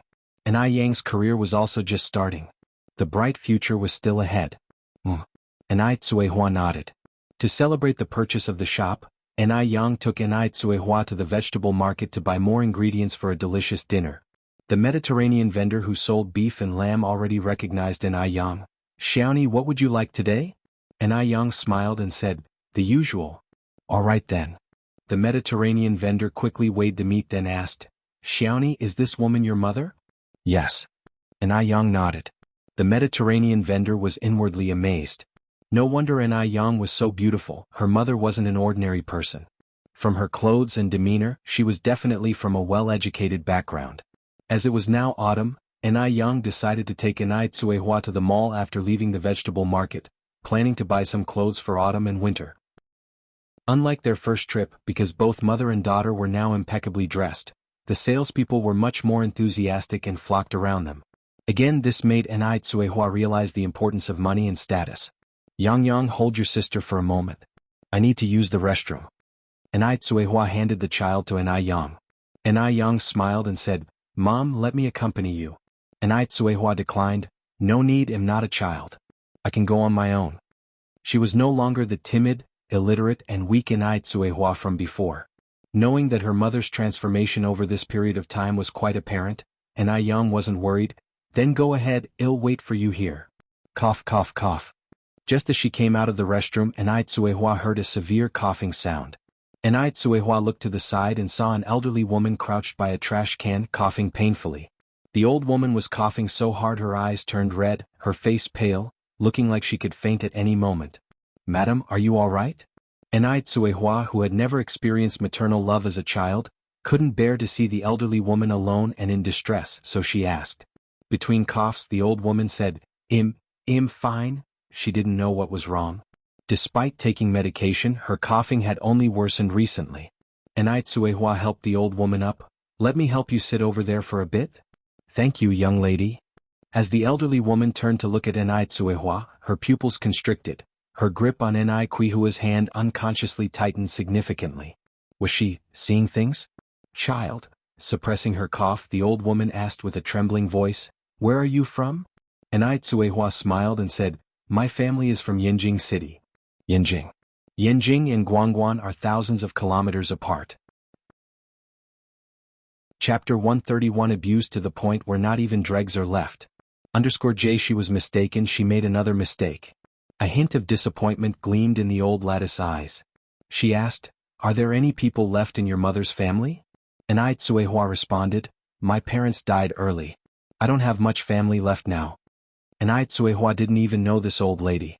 She couldn't possibly reveal her entire background to her. Besides, her foster parents had died early, so this statement was not wrong.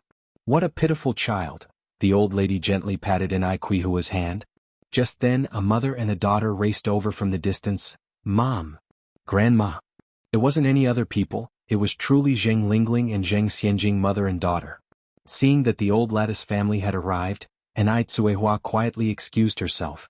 Anai Yang was waiting for her elsewhere. Lingling, Xianjing. Old lady Zheng smiled at Lingling and Xianjing. The mother and daughter immediately grasp old lady Zheng's arms. Old lady Zheng chuckled, Lingling, let me tell you, I just saw a young person who looks so much like Tingting. Damn old lady, even at this late hour, she still remembered that Zheng Tingting. A flash of resentment crossed Zheng Lingling's gaze, but on her face she smiled. Really? Mom, where is that person who looks like sister? Let me see if it is Tingting. Old lady Zheng turned back and looked around to see, puzzled. Wasn't she still here just now? How did she disappear in a blink of an eye? Zheng Lingling gave Xianjing a signal with her eyes. Zheng Xianjing immediately said, Grandma, let me help you look for her. Old lady Zheng laughed, no need to. She is probably not my Tingting. So many years had passed.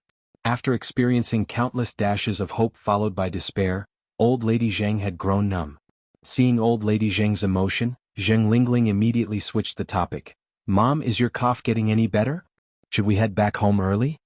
After roaming around in the mall and stirring up painful memories for old lady Zheng, she didn't want to continue shopping any longer. She nodded, let's go home. Zheng Lingling and Xianjing exchanged a look, then helped old lady Zheng walk towards the exit. Enai Yang was standing there holding her younger sister. Little Enai Yun giggled heartily in her arms. The unrestrained laughter of the child, pure and innocent, attracted the attention of others in the mall. As Mo Baichuan turned around, he saw Enai Yang. Why was she everywhere he looked? Mo Baichuan frowned slightly. Without a second thought, he knew, this must be intentional on her part. Did she really think that owning a stunning face was enough to win his affections? How ridiculous. Seeing Mo Baichuan's distraction, the man in the suit next to him couldn't help but remind him, Mr. Mo.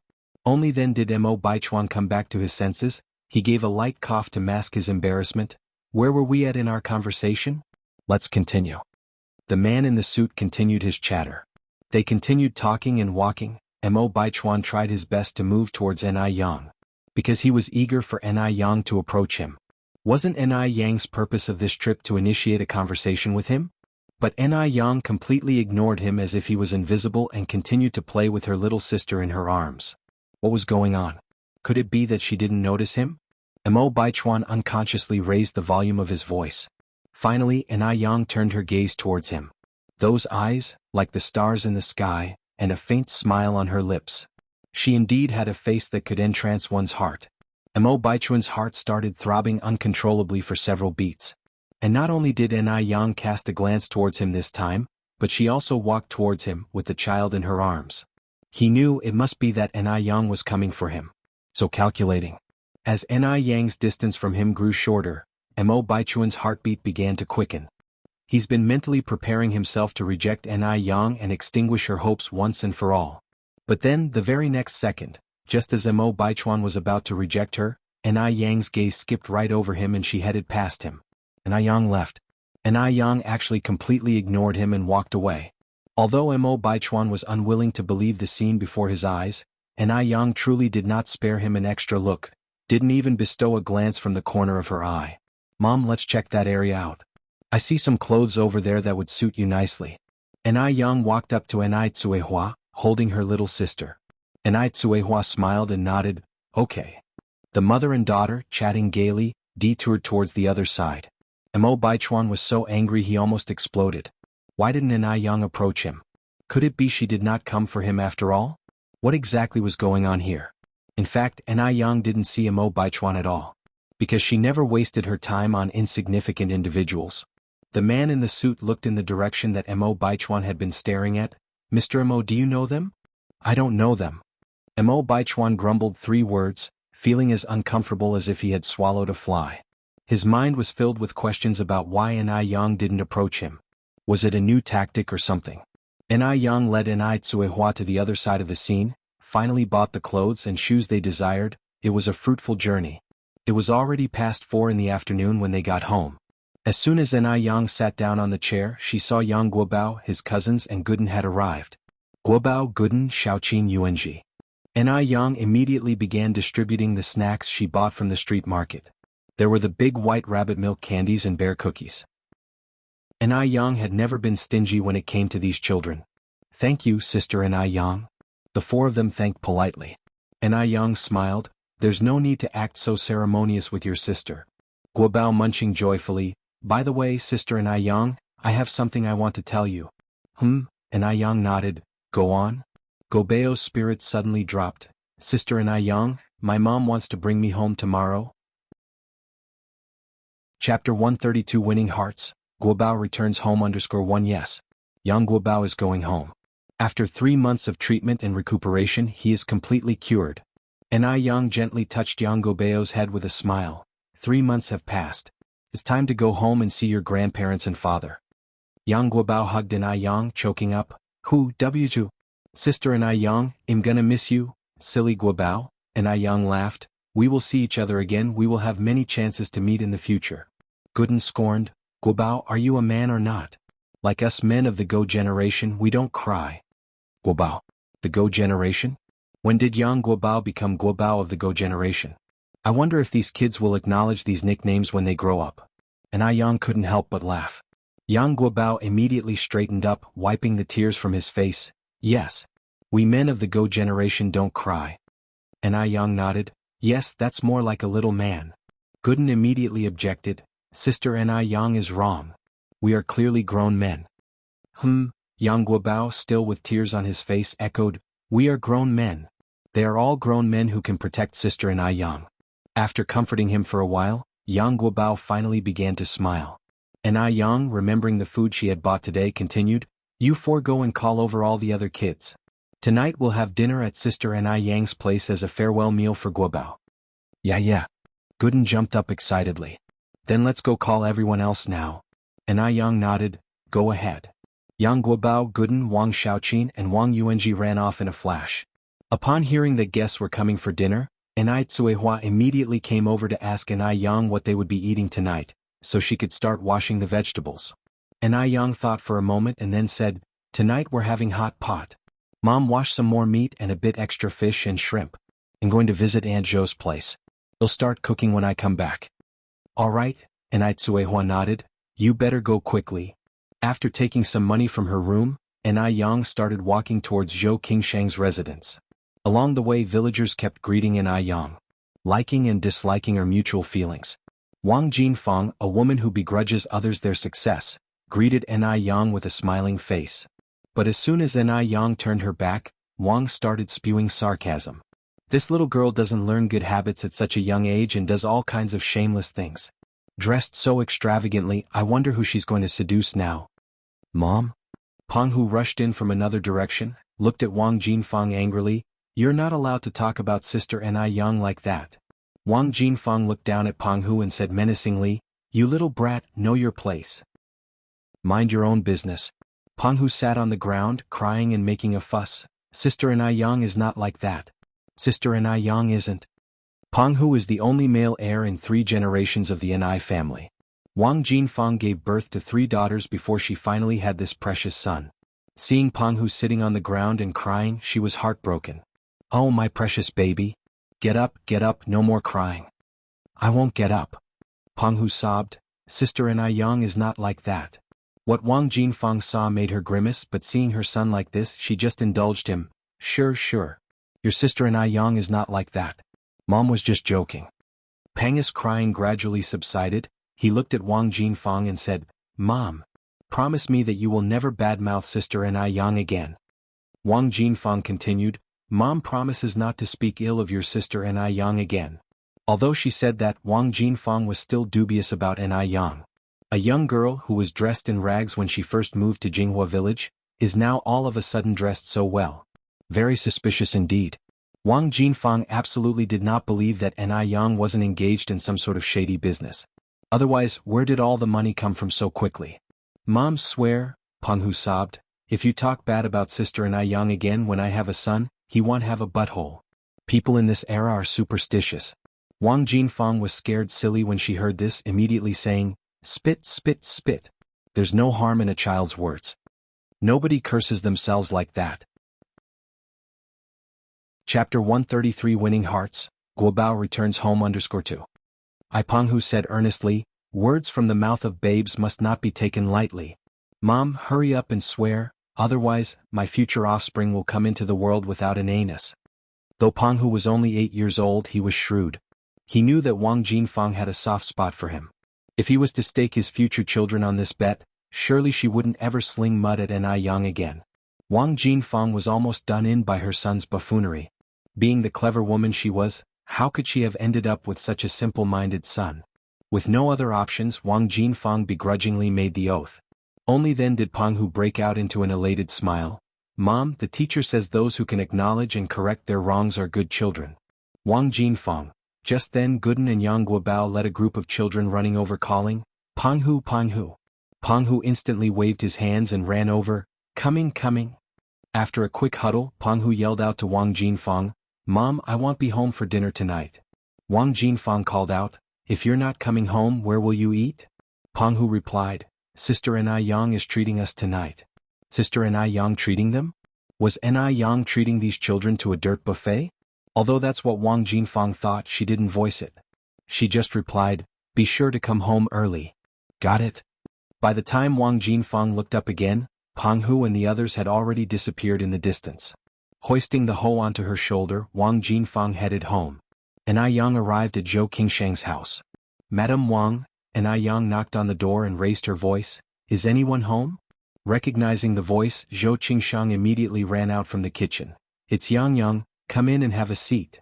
Ever since Ni Yang cured Zhou Qingshang's cough and cold with a stick of buplurum, Zhou Qingshang had taken a liking to the beautiful young girl. If it were anyone else, even if she were coughing her lungs out, they probably wouldn't bother. But Ni Yang, even though they were strangers at the time, was incredibly helpful. Madame Wang, is Uncle Tiniu home? Asked Ni Yang.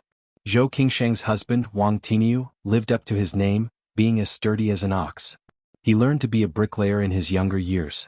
He knew how to renovate and build houses. If there was work to be done, he'd be out there building houses for people. If not, he'd be at home working the farm. Because of his hard work, their family lived a decent life. Ni Yang's main purpose for this visit was to offer the job of renovating the store to Wang Tiniu.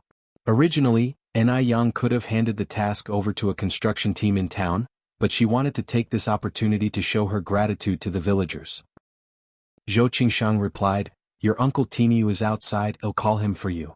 Ni Yang nodded, thank you Madame Zhou. Zhou Qingshang laughed, oh, it's no trouble at all. Yang, come in and take a seat. I'll be right back. Even though she didn't know why Ni Yang wanted to see Wang Tiniu, Zhou Qingshang still went out enthusiastically to call him. Before long, Zhou Qingshang returned with Wang Tiniu. Despite his rough appearance, Wang Tiniu was a very kind-hearted man. Yang, why are you standing there for? Gomen, come in. Uncle Tiniu. Ni Yang followed Wang Tiniu indoors. Wifey, hurry up and make some tea, Wang Tiniu then instructed. Ni Yang laughed, Uncle Tiniu, you don't need to fuss over me. One will leave in a moment. Before Ni Yang finished speaking, Zhou Qingshang had already prepared the tea. Thank you Madame Wang, Ni Yang said as she politely took the teacup with both hands. No need to be so polite with me. After taking a sip of tea, Ni Yang proceeded to discuss business with Wang Tiniu. Uncle Tiniu, my shop is about 50 square meters, adding the kitchen and bathroom would make it about 65 square meters. Please bring 10 laborers from the village. Ni Yang did the math and concluded that excluding the elderly and children there were roughly 10 laborers in Jinghua village. Besides the heavy work, the job at the construction site didn't require much skill. It just needed some good old-fashioned hard labor. Wang Tiniu listened, bewildered, and struggled to believe what he heard. Yang, are you pulling my leg? You genuinely have a shop and you want me to renovate it? After all, Ni Yang was just a teenage girl. It was only natural for Wang Tiniu to be skeptical. Anticipating Wang Tiniu's disbelief, Ni Yang took out the bundle of cash she had prepared earlier.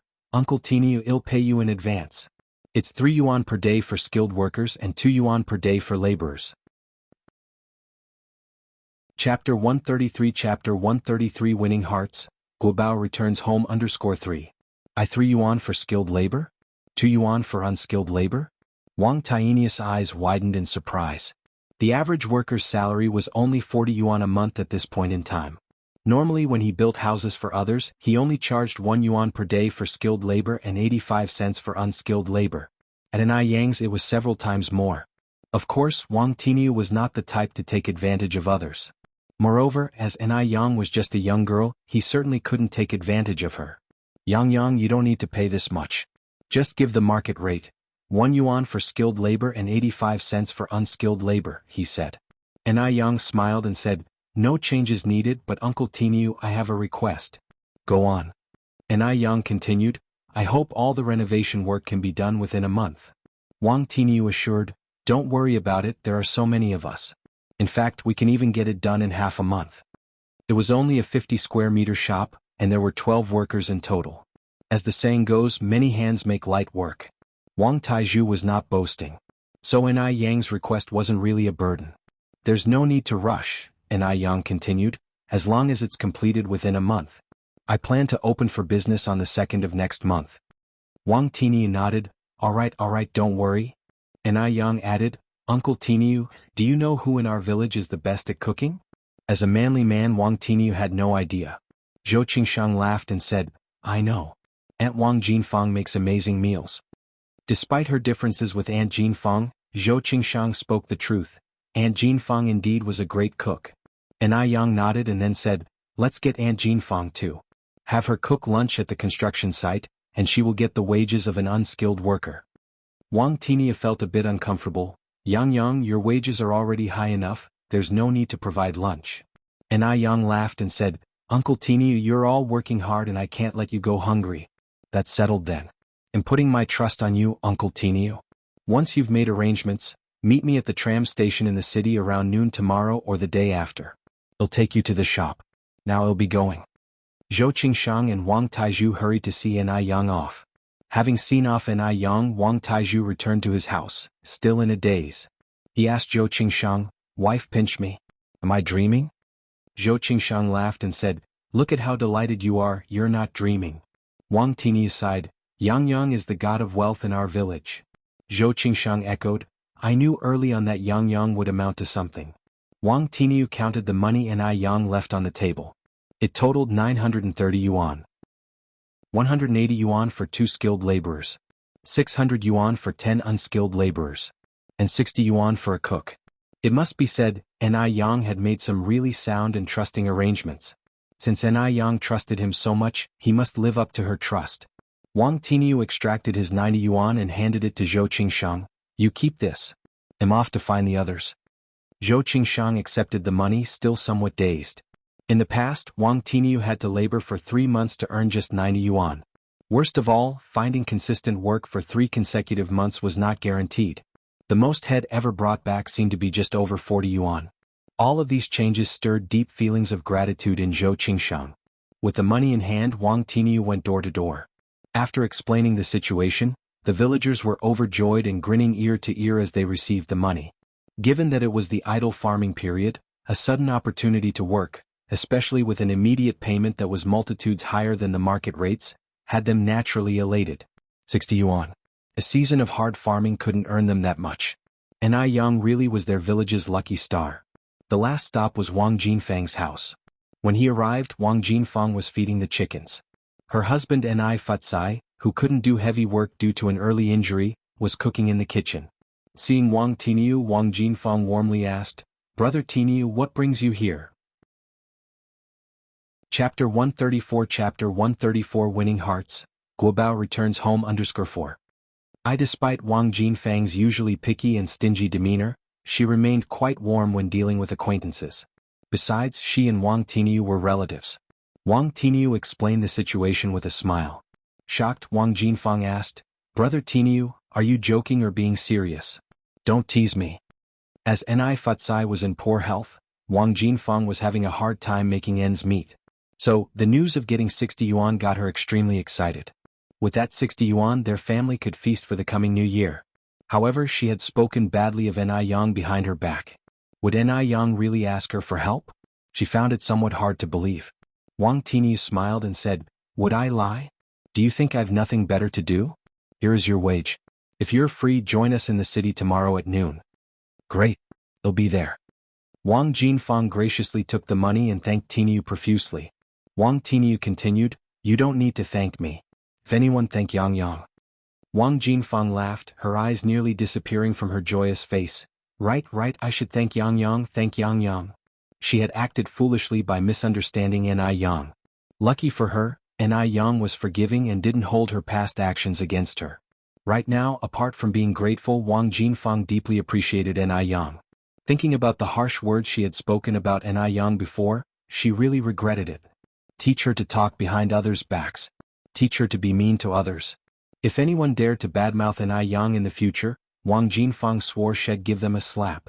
When Enai Yang returned, Enai Tsuehua had washed and prepared all the vegetables. The fish and shrimp meat were finely chopped too. The beef bones were stewing in the pot, and the air was filled with their tempting aroma. Enai Yang rolled up her sleeves and began to prepare the hot pot base. Everyone in Jinghua village, from the elderly to toddlers as young as 3 years old, loved spicy food, so she didn't need to worry about making a mild hot pot for the children. However, she still prepared a non-spicy base, just in case any children couldn't handle the heat. The copper pot for the hot pot was layered, ideal for a double-flavor hot pot. After preparing the hot pot base, Enai Yang started making fish balls and shrimp slides. Having done it successfully once before, she made quicker progress this time. Fish balls and shrimp slides were not only a treat for the taste buds, but they also had high nutritional value and low cost, so Enai Yang made extra. The rest was the handling of beef and lamb. After prepping the hot pot ingredients, Enai Yang cooked 3 side dishes that were good for skin health and beauty. Additionally, she also prepared a big jar of chilled sour plum soup. The combination of piping hot pot and iced sour plum soup was simply perfect. Once all the dishes were on the table, Guden and Yang Guobao brought all the children to the table. There were 15 children of different ages, the oldest being 13 and the youngest around 5 or 6 years old. Seeing so many children, Enai Yun laughed with joy. Little Enai Yun was fair and chubby, which attracted the kids' attention, and they all gathered around to play with her. After a short while, Enai Chingue returned from work. At first she was stunned to see the house filled with people, then laughed and said, "Enai Yang, are you throwing a party at home again?" Enai Yang replied, "Guobao is leaving tomorrow, we're having a farewell party. Ani and I, go wash your hands and we can start eating."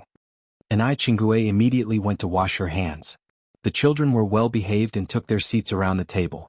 The spicy red oil base. The fragrant white soup base. The boiling base teased their taste buds with its inviting aroma, and without even starting to cook the food in it, everyone already started salivating.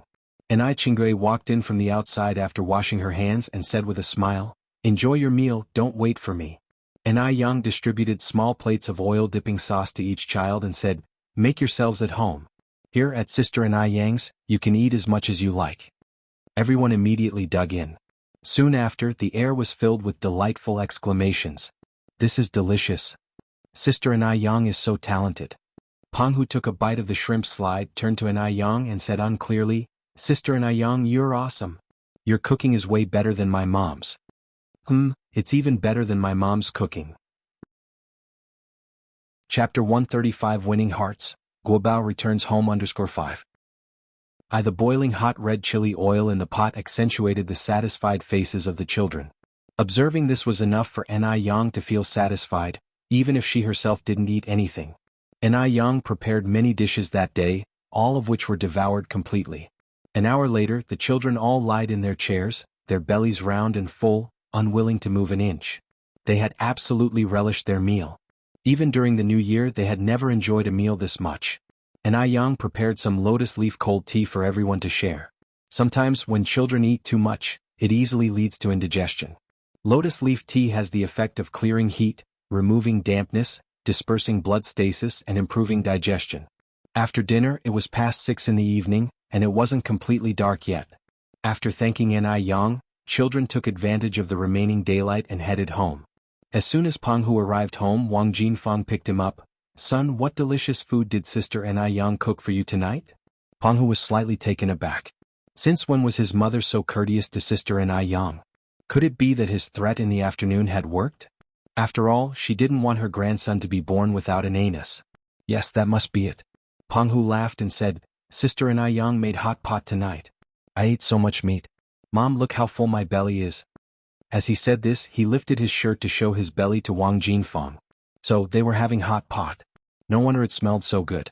Enai Yang must indeed be a talented cook, otherwise how could she manage a restaurant in the city? She used to judge others by herself, even thinking ill of Enai Yang. Whenever Wang Jinfeng thought about this, she was overwhelmed with regret. Seeing Wang Jinfeng lost in thought, Pang Hu continued, Mom, look at my belly. One tell you, Sister Enai Yang's food is even tastier than yours." Wang Jinfeng finally reacted, showering Pang's face with kisses. My son is wonderful. Pang Hu was dumbfounded at being praised. Had he done something praiseworthy? A moment later, Wang Jinfeng put Pang Hu down and brought out eggs and pomegranates that had been stored at home for a long time. Pang Hu, tomorrow you take these things to Sister and Yang. Make sure she accepts them, okay? Although Wang Jinfeng can be a bit tricky, she reciprocates kindness with kindness. At this point, she already considered Yang as one of her own. Pang Hu incredulously asked, Mom, is this really for Sister Yang? He knew his mother to be stingy. The eggs she had saved were supposed to be sold. She would usually not even spare one for her precious son to eat. Yet, now she planned to give this whole basket of eggs to Yang.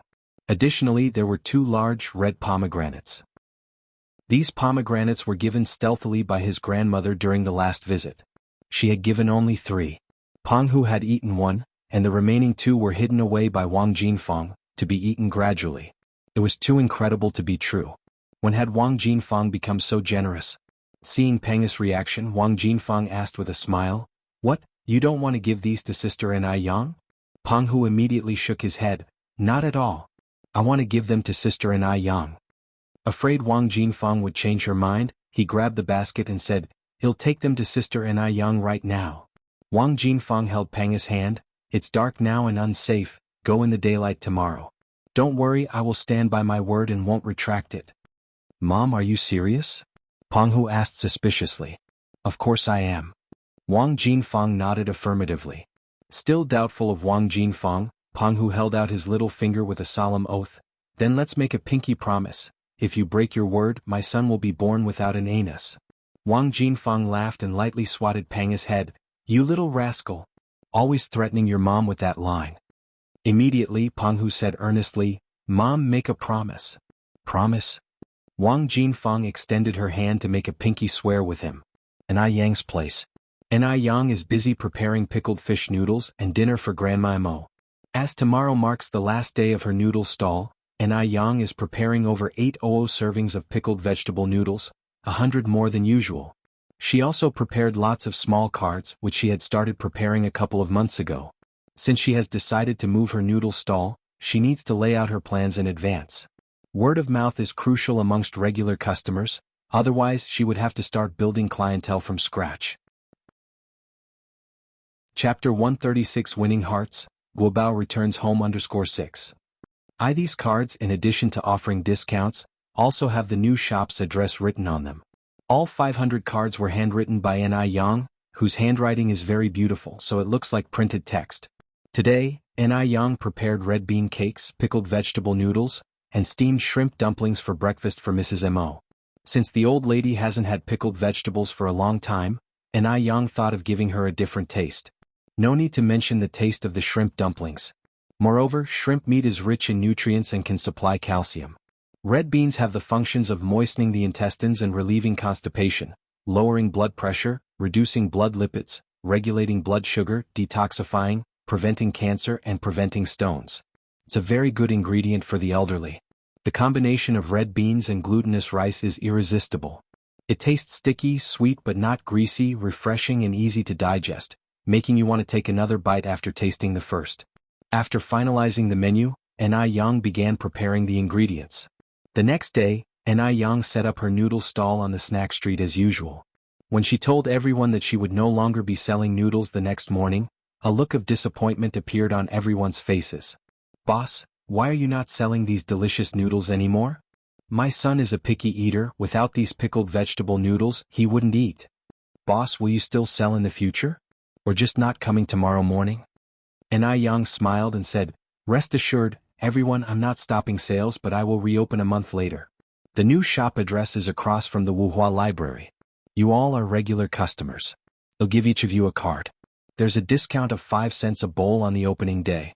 Plus you get a cup of sour plum soup. A discount of 5 cents and a free sour plum soup? The discount is actually so huge. Upon hearing this news, the crowd exploded. I want one. Me too. Yang smiled and said, Everyone, don't worry, we have 500 cards. Everyone present will get one. Upon hearing this, the crowd calmed down and began to line up in order. However, the customers who received cards later naturally ran out. Customers who didn't receive a card all sighed with regret. Then Ni Yang continued, don't worry if you didn't get a card. Anyone who eats noodles on the opening day can get a free cup of sour plum soup. A cup of sour plum soup also costs a cent. Upon hearing this, everyone's mood improved a lot. Although Ni Yang prepared more than 800 soup noodles today, they sold out before 11 o'clock as usual. After all, she came early. The first bowl had been sold at 5:30. When Li Gongqing came, Ni Yang told him that she would not be selling here tomorrow. Upon hearing this, Li Gongqing was surprised. What about the old lattice meals? And what about him? He had now gotten used to days with pickled fish noodles. He felt anxious whenever he couldn't eat them. Ni Yang continued, I will prepare the old lattice meals every morning, ask the renovation workers to bring them over, and then you can trouble to pick them up. It's not a hassle. Li Gongqing scratched his head. Xiaoni, are you sure your new shop will not be open until the 2nd of next month? Can't it be earlier? Ni Yang shook her head. It may not be possible, there need to be renovations, purchasing tables and chairs, etc. Li Gongqing sighed in disappointment. What should he do? Ni Yang smiled and said, if you like pickled fish noodles, I can cook a portion for you every morning and keep it in the thermos. When you pick up the elderly woman's meals, you can pick it up at the same time. Upon hearing this, Li Gongqing's eyes lit up. Great, great. Xiaoni, you are really smart. With that, Li Gongqing took out a yuan note and handed it to Ni Yang, then he'll pay for a month's noodles in advance. Ni Yang reached out her hand to receive it and gave Li Gongqing a yuan as change. After packing up her stall, Ni Yang first sent the tables and chairs to the shop, then rode her bicycle to the tram station. When Ni Yang arrived, Wang Tiniu, Wang Jinfeng, and the other villagers of Jinghua village had also just arrived. Uncle Tiniu, Aunt Jinfeng, and uncles, hello. Ni Yang greeted them politely. Everyone responded warmly. When Wang Jinfeng saw Ni Yang, she felt a little embarrassed. She had assumed that Ni Yang would have at least said a few sarcastic remarks about her since she had spoken many ill words about Ni Yang before. However, Ni Yang was courteous from beginning to end and didn't put on any airs. For a moment, Wang Jinfeng's impression of Ni Yang improved even more. You're tuning in to the Han Li's Wuxia Chronicles YouTube channel. We're so grateful for your support, and don't forget to subscribe to join us on this incredible journey through captivating stories. Your generosity through donations truly makes a world of difference, as it's the primary source of revenue that allows me to expand and enhance this channel for you. Thank you from the bottom of my heart for being a part of this adventure.